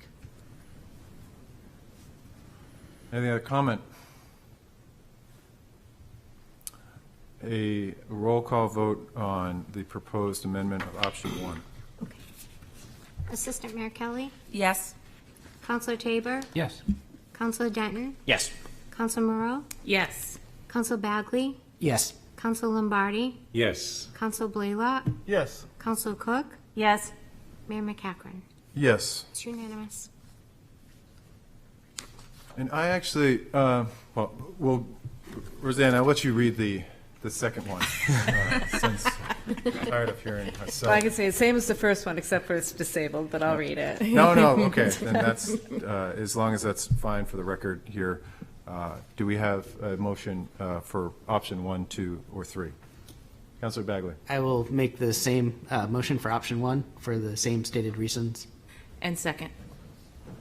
Could we have a roll call vote? Yep.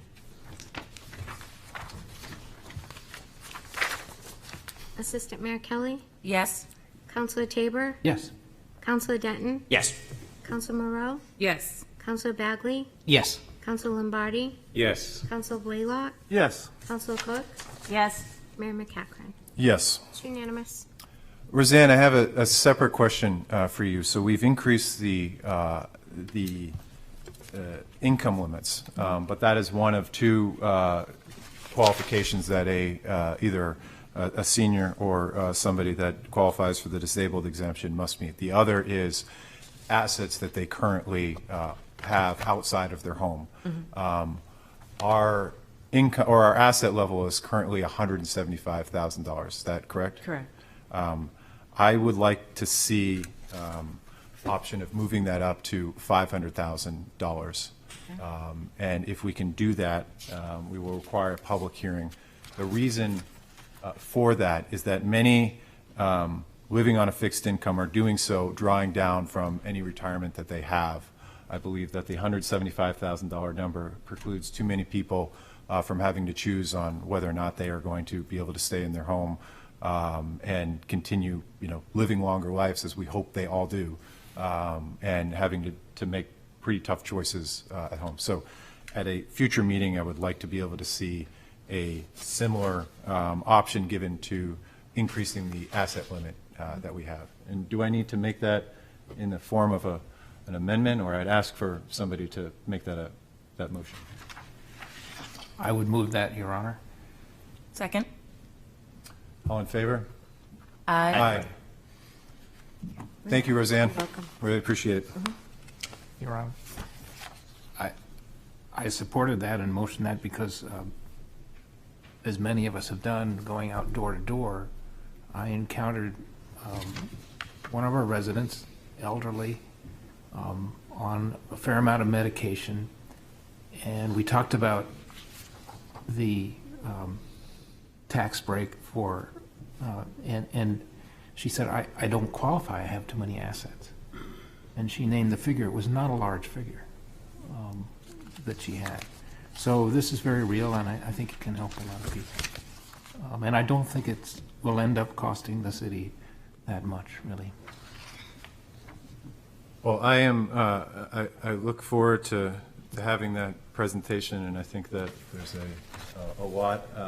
I've too found that many people did not qualify. It is will still be tied to income in this case, whether or not they draw down from their retirement or not. But I'd like to have that conversation and put it ahead, knowing that there's an April 15th deadline for these, given that this is a later motion or presentation than I've asked for.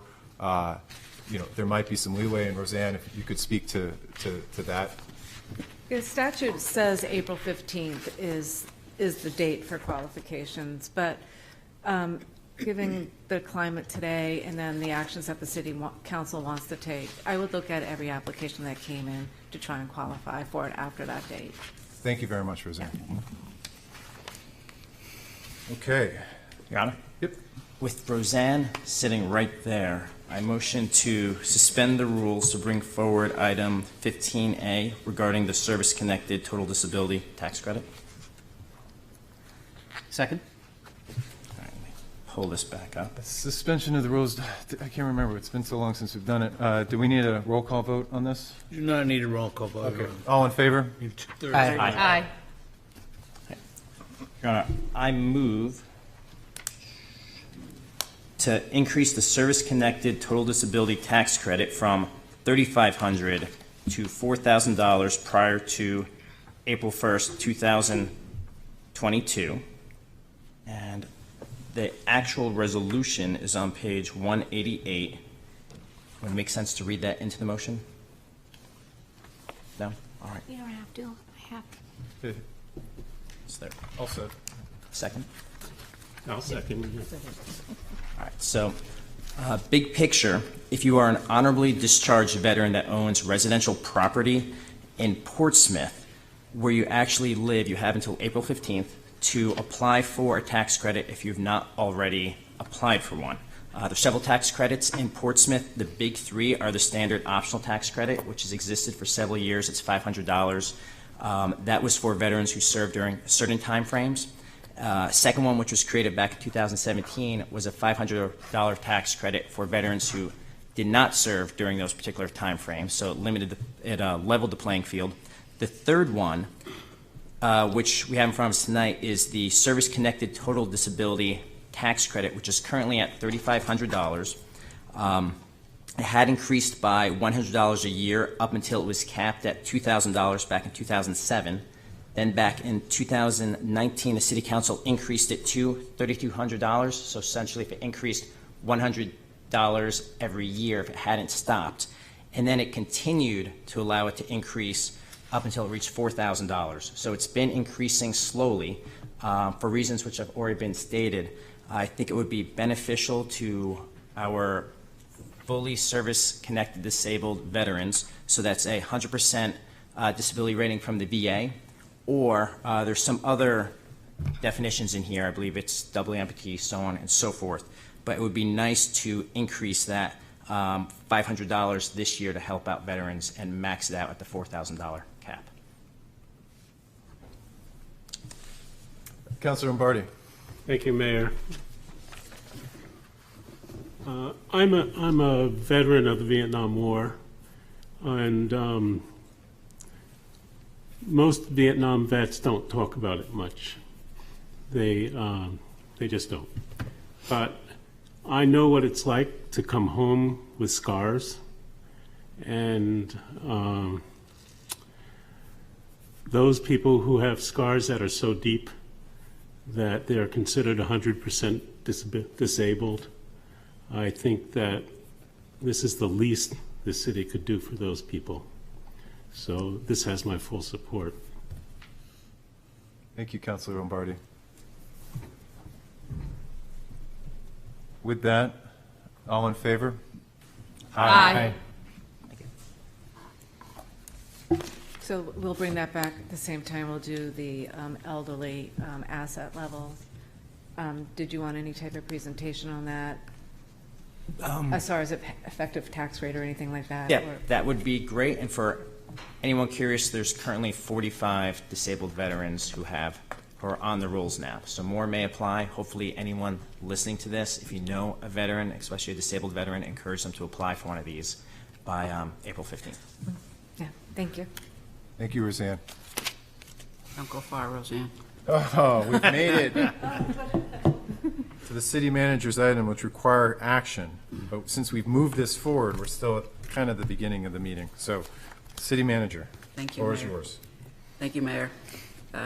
I'll be brief. You have a lengthy explanation in your comments from me, but long story short, the planning board took up this matter at their February 17th meeting.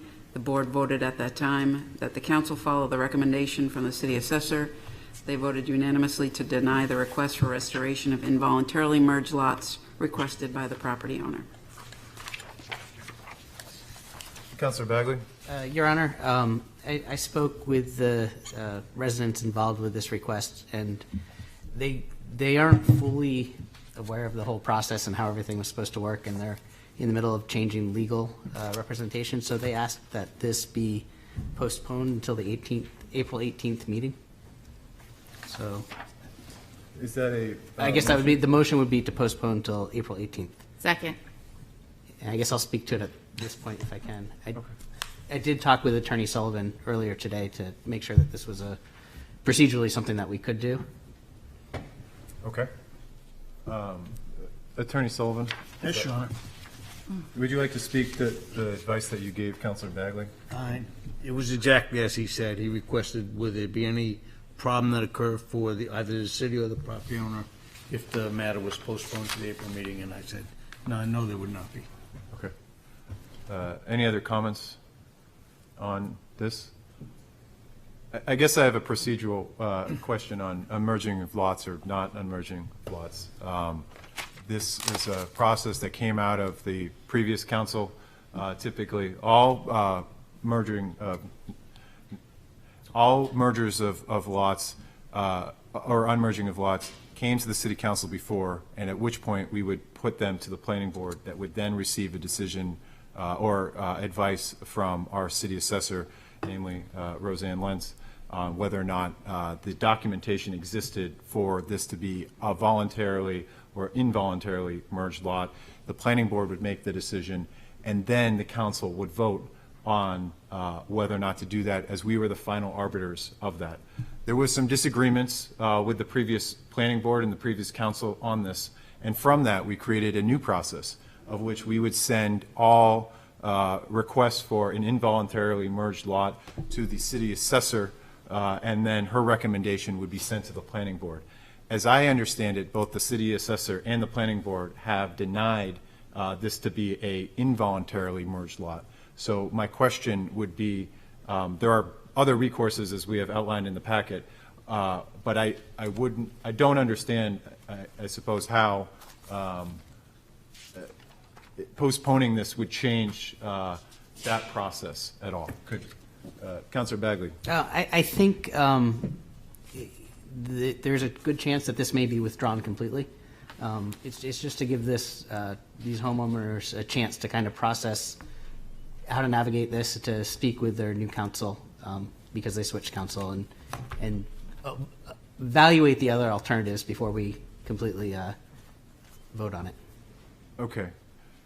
Maybe a follow-up question would be then, what if we postpone? I guess those other legal avenues would be, and I guess I have to pass the gavel here. Passing the gavel to the good assistant mayor. What other legal avenues would we be opening up? It seems like the planning board has made their decision as informed by the city's assessor in this matter. So would love to hear what the other alternatives are that would preclude us from also voting on this tonight. If I might, as the planning board representative and having seen a lot of these over the years, our determination was based off of the record that was in front of us. We got numerous and numerous letters from different people, including the prior owner, who in my opinion really gave us proof that a prior owner had considered this one lot by multiple actions, and one of which even attempting to subdivide it at one point previously. So you wouldn't go to subdivide a lot if you already thought you had 3 separate lots, and that's sort of one of the acts that through the statute really tells us that it was indeed it was merged and the owners knew about it and they consented to it, basically. So it wasn't involuntarily merged. That in line with the addition of the fact that the deed actually only describes 1 lot. It doesn't describe 3 lots. Many of these we get, they'll list lot number this, lot number that, lot number this. This doesn't. It says by the road, it's 150 square foot square, right? So I had spoken to Councilor Bagley a little bit earlier about this, and I have agreed to reach out to the homeowners and talk to them about what their options are, because it is in my opinion, a pretty simple subdivision that could happen to get their goals. So I was going to reach out to them tomorrow and try to discuss this with them. Okay. Does this, I guess by tabling this or allowing them to remove this, does this, if, I guess the order of events is that we would not, if this goes as you expect it would, we would not be voting on this at any point in the future? Correct, if they take my advice, yes. Okay. City Attorney, do we have the option of not voting on this? Your Honor, you have a motion in front of you to postpone it. If that motion should fail, then in fact you'd be required to vote upon it. It'd be in front of you tonight. Okay. So if it's a motion to postpone, it's a future possibility of it not coming back to the council. And even though it has been requested and referred to us by the planning board for action with a recommendation, we would not have to take that up. That's correct, Your Honor, if the motion to postpone should pass. All right. So we will reach okay. I'll take the gavel back on questions. Thank you, Assistant Mayor. Your Honor, if I could just, one more thing. I guess what I'm trying to accomplish here is instead of us as a body rejecting a homeowner's request, let's see if we can find a better solution where we don't have to do that. Certainly. If there's another solution.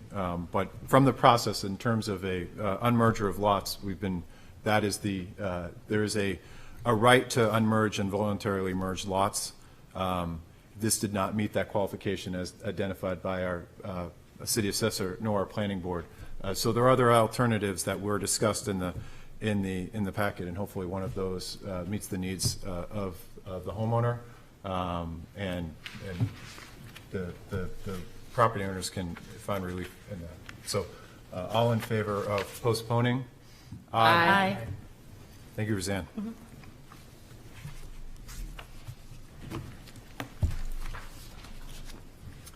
Next up is the one manager item there? right. Jeez. Next up is the consent agenda. I make a motion, we move to adopt the consent agenda. Second?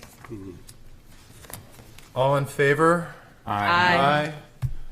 No songs, no nothing, just aye? Okay. Thank you. Thank you. Looking forward to that event, as the Pride event as well, and Portsmouth Babe Ruth, all of these. Next is presentation and written communications, email correspondence, a Move to sample accept. motion. All right. Second? All in favor? Aye. Next is the report back from the EDC, Economic Development Commission, regarding the inclusion of funding for the EV charger installation in the CIP. Move we accept and place on file, Your Honor. Second? All in favor? Aye. And then finally, C, Cemetery Committee's Historical Cemeteries Restoration Project, sample motion. Move to refer to the city manager to establish a date for the presentation by the Cemetery Committee at a future city council meeting. So moved. Second? All in favor? Aye. All right. Here we go. Appointments under my name to be voted on. We have, and I'm going to group these by committees to save some breath. Duncan McCallum to the Cemetery Committee. Elaine Apentang Butts, Kathleen Boduck, Lawrence Cataldo, William Gatchell, Lori Soloway, Peter Somsich to the Citywide Neighborhood Blue Ribbon Committee. Ann Weidman as an alternate to the Economic Development Commission. Heinz Sachs Schubert as an alternate to the Historic District Commission. Jeff Stern to the Library Board of Trustees. Jason Brewster, Francesca Marconi Fernald, Chris Gallo, Stephen Marison, Stephen Phillip, Devin Quinn, John Simon, Richard Smith, Mark Stetner, and William Townsend to the Pierce Island Committee. Kathleen Bergeron to the Portsmouth Housing Authority. Lauren Kranz to the Recreation Board. Phyllis Eldridge to the Zoning Board of Adjustment. Sample motion, move to approve the appointments as presented. So moved. Second. All in favor? Aye. All right. Next up, we have done Councilor Denton and Councilor Lombardi's. Look forward to hearing the report back, and we've also taken Councilor Denton and Councilor Cook. So we're on to Councilor MOREAU. Thank you, Mr. Mayor. I just wanted to give an update, and I will try to, at every meeting, give you as short or as long update as needed. We have worked very hard on our land use committee, and based off of some of the work that we've done, I have listed in here our goals and objectives. I would really like to know, because I'd like council guidance as this committee goes forward, as to whether or not these goals and objectives are in line, because I want it to all be in line with obviously the goals that were set by this council. And also, anytime there are any input or ideas that you guys get, feel free to send them to me so I can bring them to the committee, or if you have anything here now that you would like the committee to look at. That's why I want to make sure that I get the opportunity to speak to you all at each of our meetings. I will try not to overbear you too much, but if I also included all of the minutes from our first meeting, the structure that we're working on, and how we're going to really try to take a look at everything. So with that, I would open it up to anyone who might have questions or input. Thank you, Councilor Moreau, Councilor Denton, and Councilor Denton. Thank you, Honor. So 3 ideas which have been floated around over the years, which I would like feedback on or at least the committee to consider. The first one would be amending the zoning of our commercial areas to allow housing. The second one is mandating instead of incentivizing affordable housing. Can't mandate. Sorry, it's under our state statute. We can't mandate affordable housing. What we can do is highly incentivize or give that as the only incentive, right? That's fair. But we can't say you have to give it to us, unfortunately, under our state. I thought Rye had done that.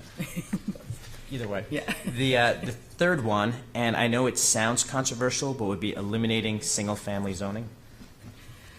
Ooh, that might be controversial, but I'll write that one down. All right. Thank you. Amend to allow housing in commercial, right? Correct. Increase workforce housing incentives. Eliminate single-family residential zones.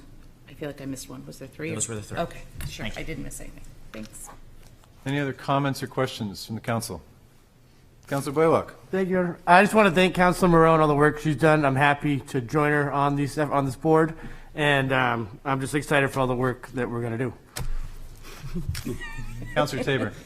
Yes, I want to commend Councilor Moreau for her leadership on this and just amplify one of the elements of the conversation that you had at your first meeting.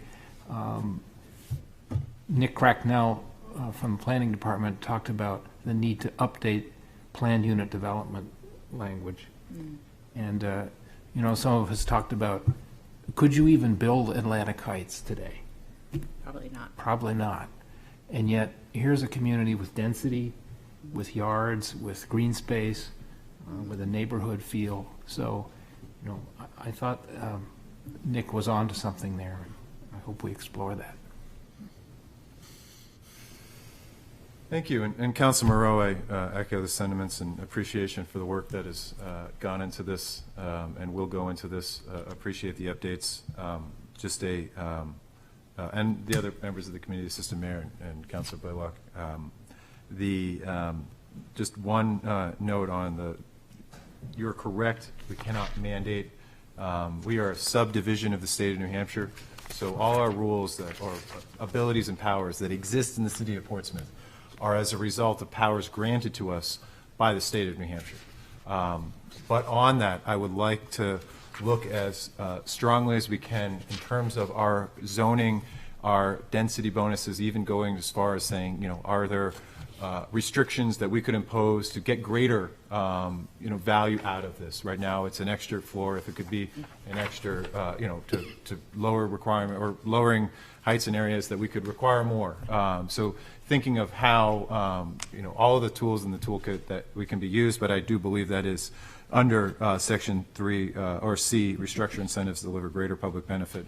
That is pretty wide and encompassing, and I think I also agree with the two working groups within the committee of supported market and the regulatory framework that we have. So great work, and if we do not have already, I would hope that we can put this work under, along with the meeting minutes, under a part of the planning department's website as a separate website that residents could have a one-stop shop for all things related to zoning, as well as potential resources that folks in the community that are struggling with housing can use to reach out for all potential state incentives that they might qualify for. Excellent idea. I will make that request. Thank See if you. that's possible. Councilor Moreau. Oh, I'm sure it is. We've got a big website. We put a lot of stuff on there. Next up is Councilor Bagley. Yes, thank you, Your Honor. I'm requesting a comprehensive COVID bounce back plan, and the sample motion would be move for a report back from city staff on developing a comprehensive COVID bounce back plan similar to the previous COVID task force. Second. I'll speak to that. I learned from our last meeting that it's better to make a short motion and then speak to it after the fact. So to kind of give you the background on the idea is during the pandemic, multiple task forces were created that really leveraged the resources in the community for our economic well-being and our health and well-being. And I think what we need to do now is kind of duplicate that model, and primarily for kids, and I'll just read something here to kind of give you a sense, requesting a report back from city staff on developing a comprehensive COVID bounce back plan similar to the previous COVID task force. Organized as a blue ribbon committee for our citizens who have been disproportionately impacted by the pandemic, particularly children, individuals with mental health challenges, those with disabilities, and families with limited resources. Insight from our school department, health department, recreation department, library department, fire department, and local nonprofits that worked with underserved populations.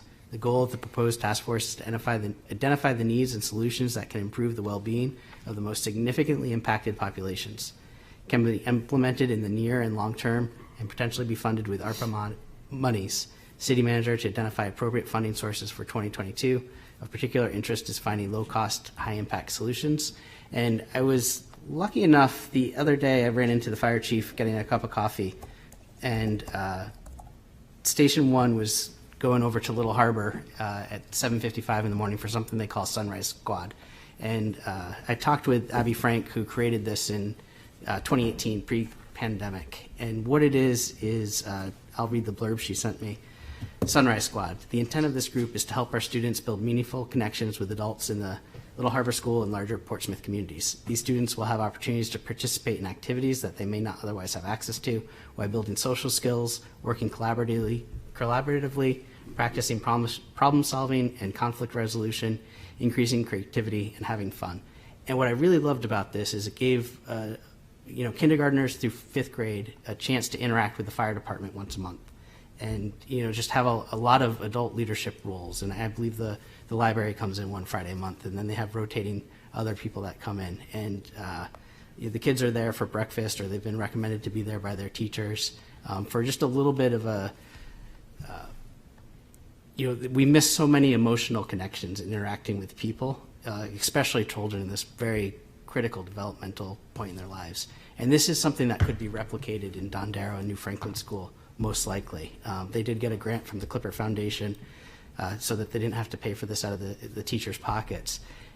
So what this task force would do is identify things like this that we can do throughout the community that won't necessarily cost a lot of money, but will have a huge impact on everybody that's been affected by this horrible pandemic.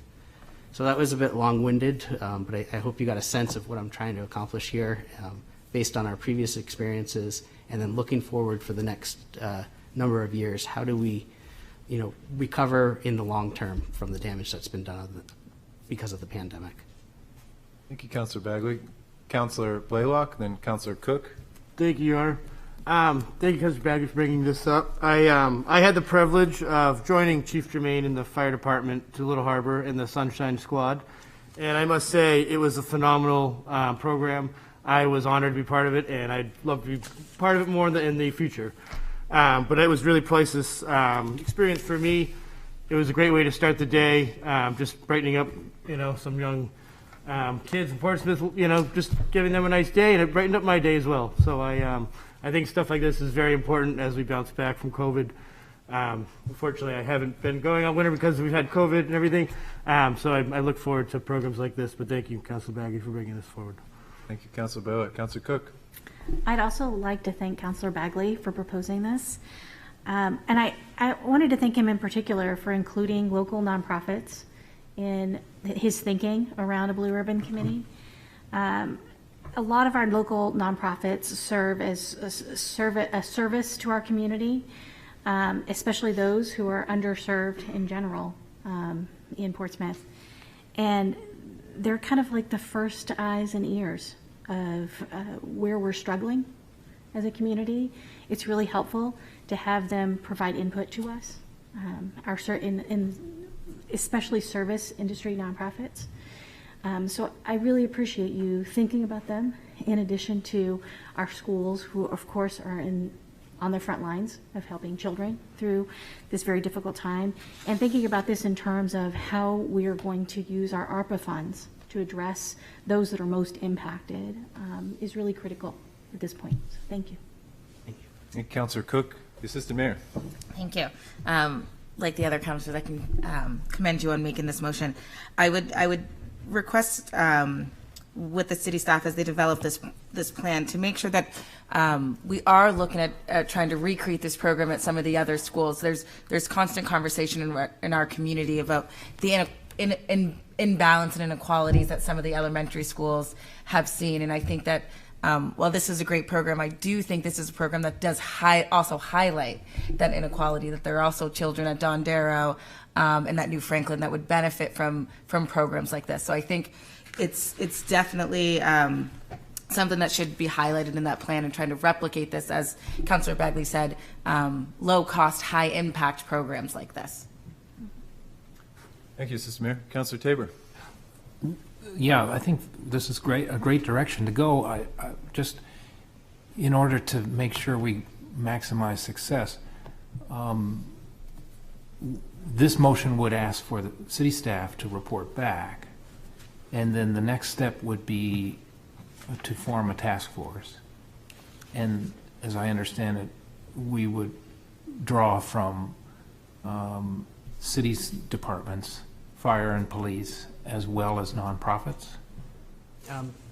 Your Honor. Councilor Bagley. Maybe the city manager could speak to the departments and. I'm happy to speak to the departments, and then maybe that will help inform the next step that the group wishes to take through the council's direction.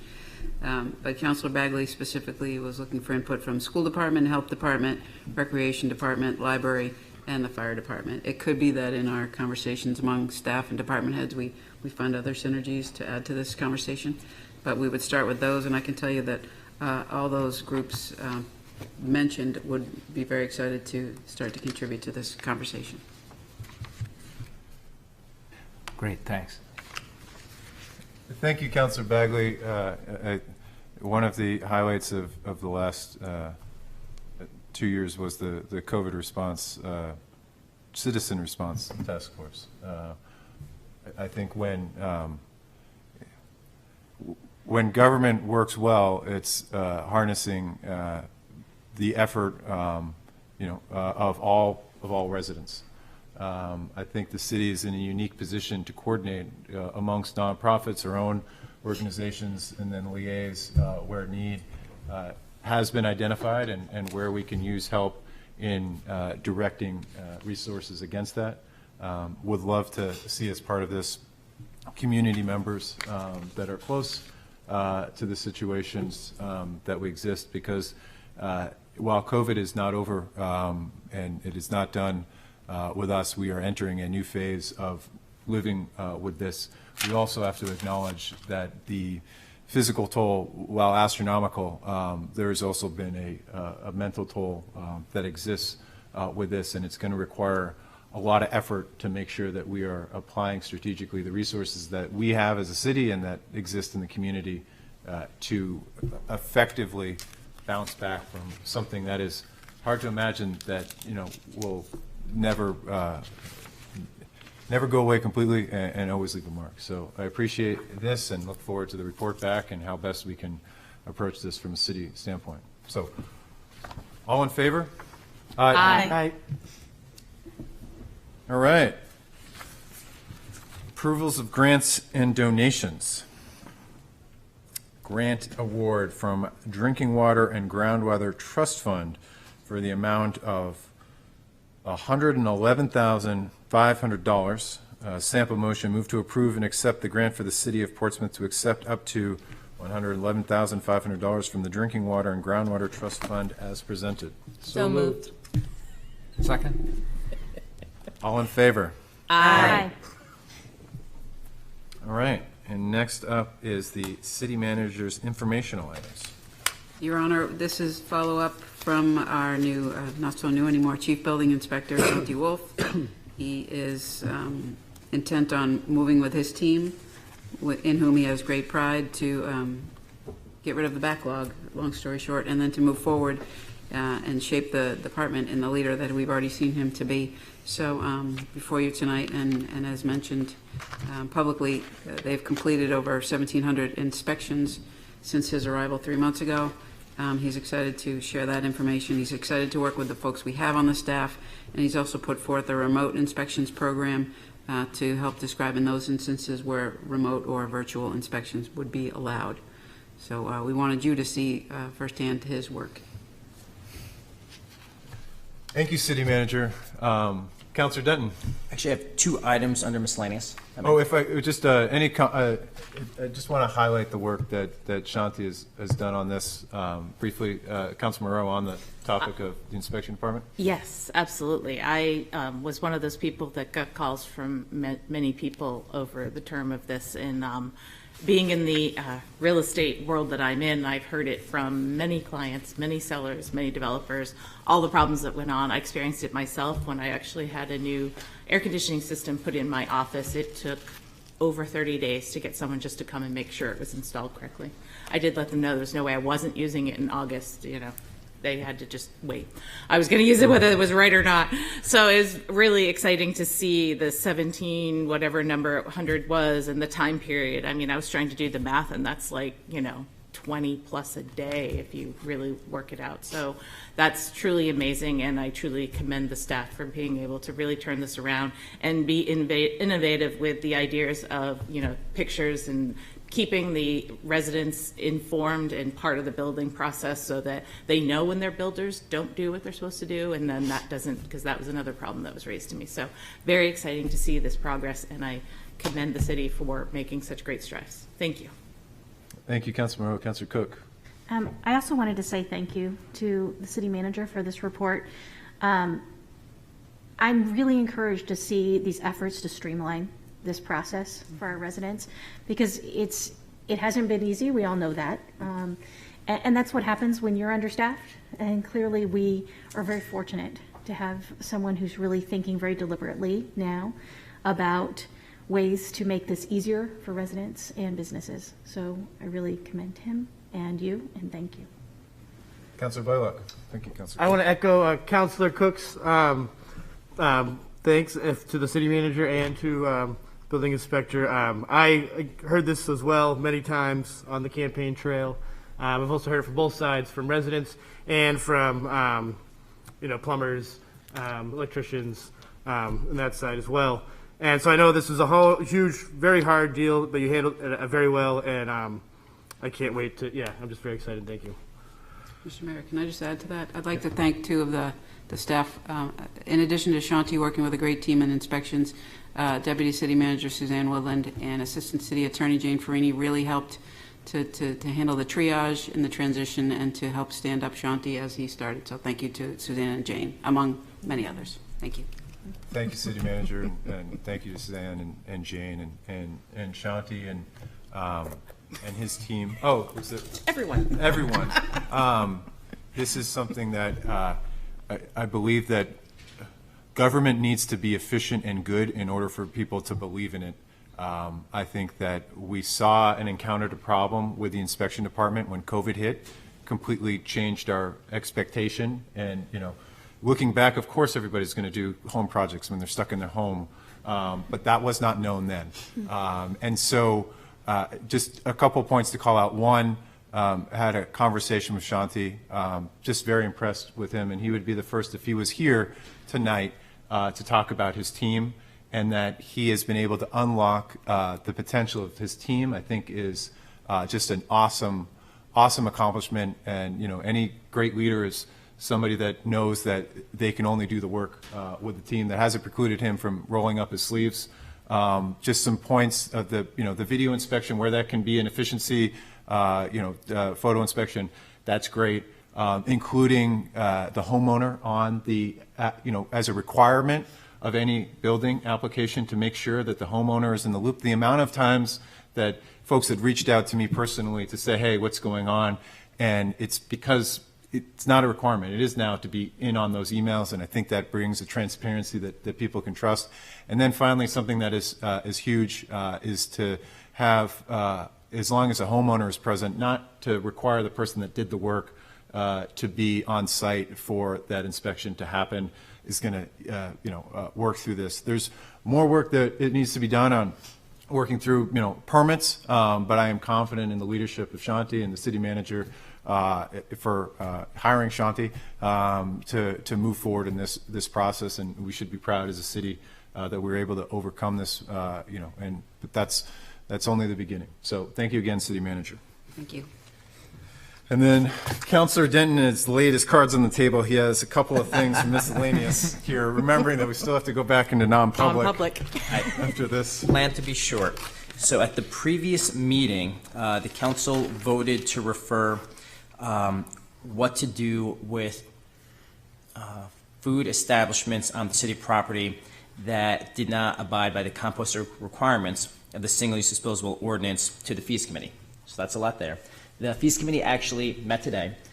We discussed it with staff, with Attorney Sullivan, and what we came up with was, instead of an actual fee, it would be waiving some of the cost of the restaurants that do compost. And that would be done through a contract, because all of the restaurants that operate on city property will have a contract. And essentially, if they are composting, they would be able to have that portion of the fee waived. So instead of increasing costs, it would be rewarding good stewardship. And again, the reason for this is simply that food waste is the third largest source of greenhouse gas emissions, and composting could cost up to $1,000 a month for restaurants to do. And we just think it'd be a good first step to help level the field. So with that said, I'm going to make a motion, and if the city attorney could correct me if I get this wrong.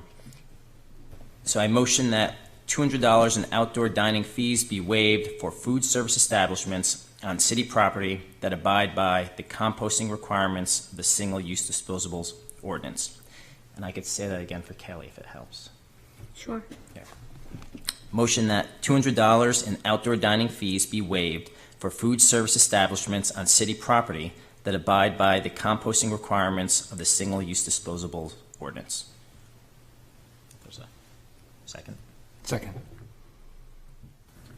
I guess first an inquiry on this is to bring it up in miscellaneous and not to bring it up at the next council meeting. Is there an urgency with the timeline in order to do this and not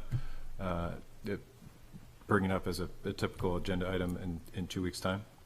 I defer to the city attorney. It's just showing that we are approaching the season and wanted to get a good start on it. Okay. Councilor Moreau? My only question is, are you just talking about like a one-time credit, or is this like something that's repeated or every summer or every month? I'm looking for a time frame. The goal would be to ramp it up over the years, but here, restaurants doing outdoor dining, they could pay in installments, first installment, second installment. So if they do that, it would be $100 off the first time, $100 off the second installment, or $200 up front. It will be done on the portal. So it's just like per season? Yeah, this time it'd be $200 this season, and hopefully ramp it up. Thank you. So no concern from the city attorney of not having this as a notice? No, Your Honor. In fact, it was my recommendation of the fee committee today. Okay. There you go. All right. All in favor? Aye. Any opposed? Okay. Any abstentions? Okay. I have one last, Oh. real quick. On this. Oh. So, just on a personal note, I'll be having a long-needed rotator cuff surgery through the VA in 2 weeks, so I may be out for a bit, but hopefully you'll be seeing me soon back here in a sling. So. Okay. We wish you all the best, Thank you. Josh. Hopefully it gets you back throwing softballs, beer league, anything that is. Come through batting practice. Thin off your Curveballs at the end of the meeting. curveballs, yeah, at the end of meetings. That's the joke. Okay. With that, we need to adjourn to non-public or enter non. Make a motion to adjourn our public meeting and continue into our non-public session that we continued earlier. Second. And Bob, is that the correct motion? We can adjourn this meeting and go into. Okay. All right. And we'll need a roll call vote on that. Who seconded? Thank you. Okay. Assistant Mayor Kelly. Yes. Councilor Tabor. Yes. Counselor Denton. Yes. Counselor Moreau. Yes. Counselor Bagley. Yes. Counselor Lombardi. Yes. Counselor Blaylock. Yes. Counselor Cook. Yes. Mayor McCackron. Yes. Good night, Portsmouth. Thank you.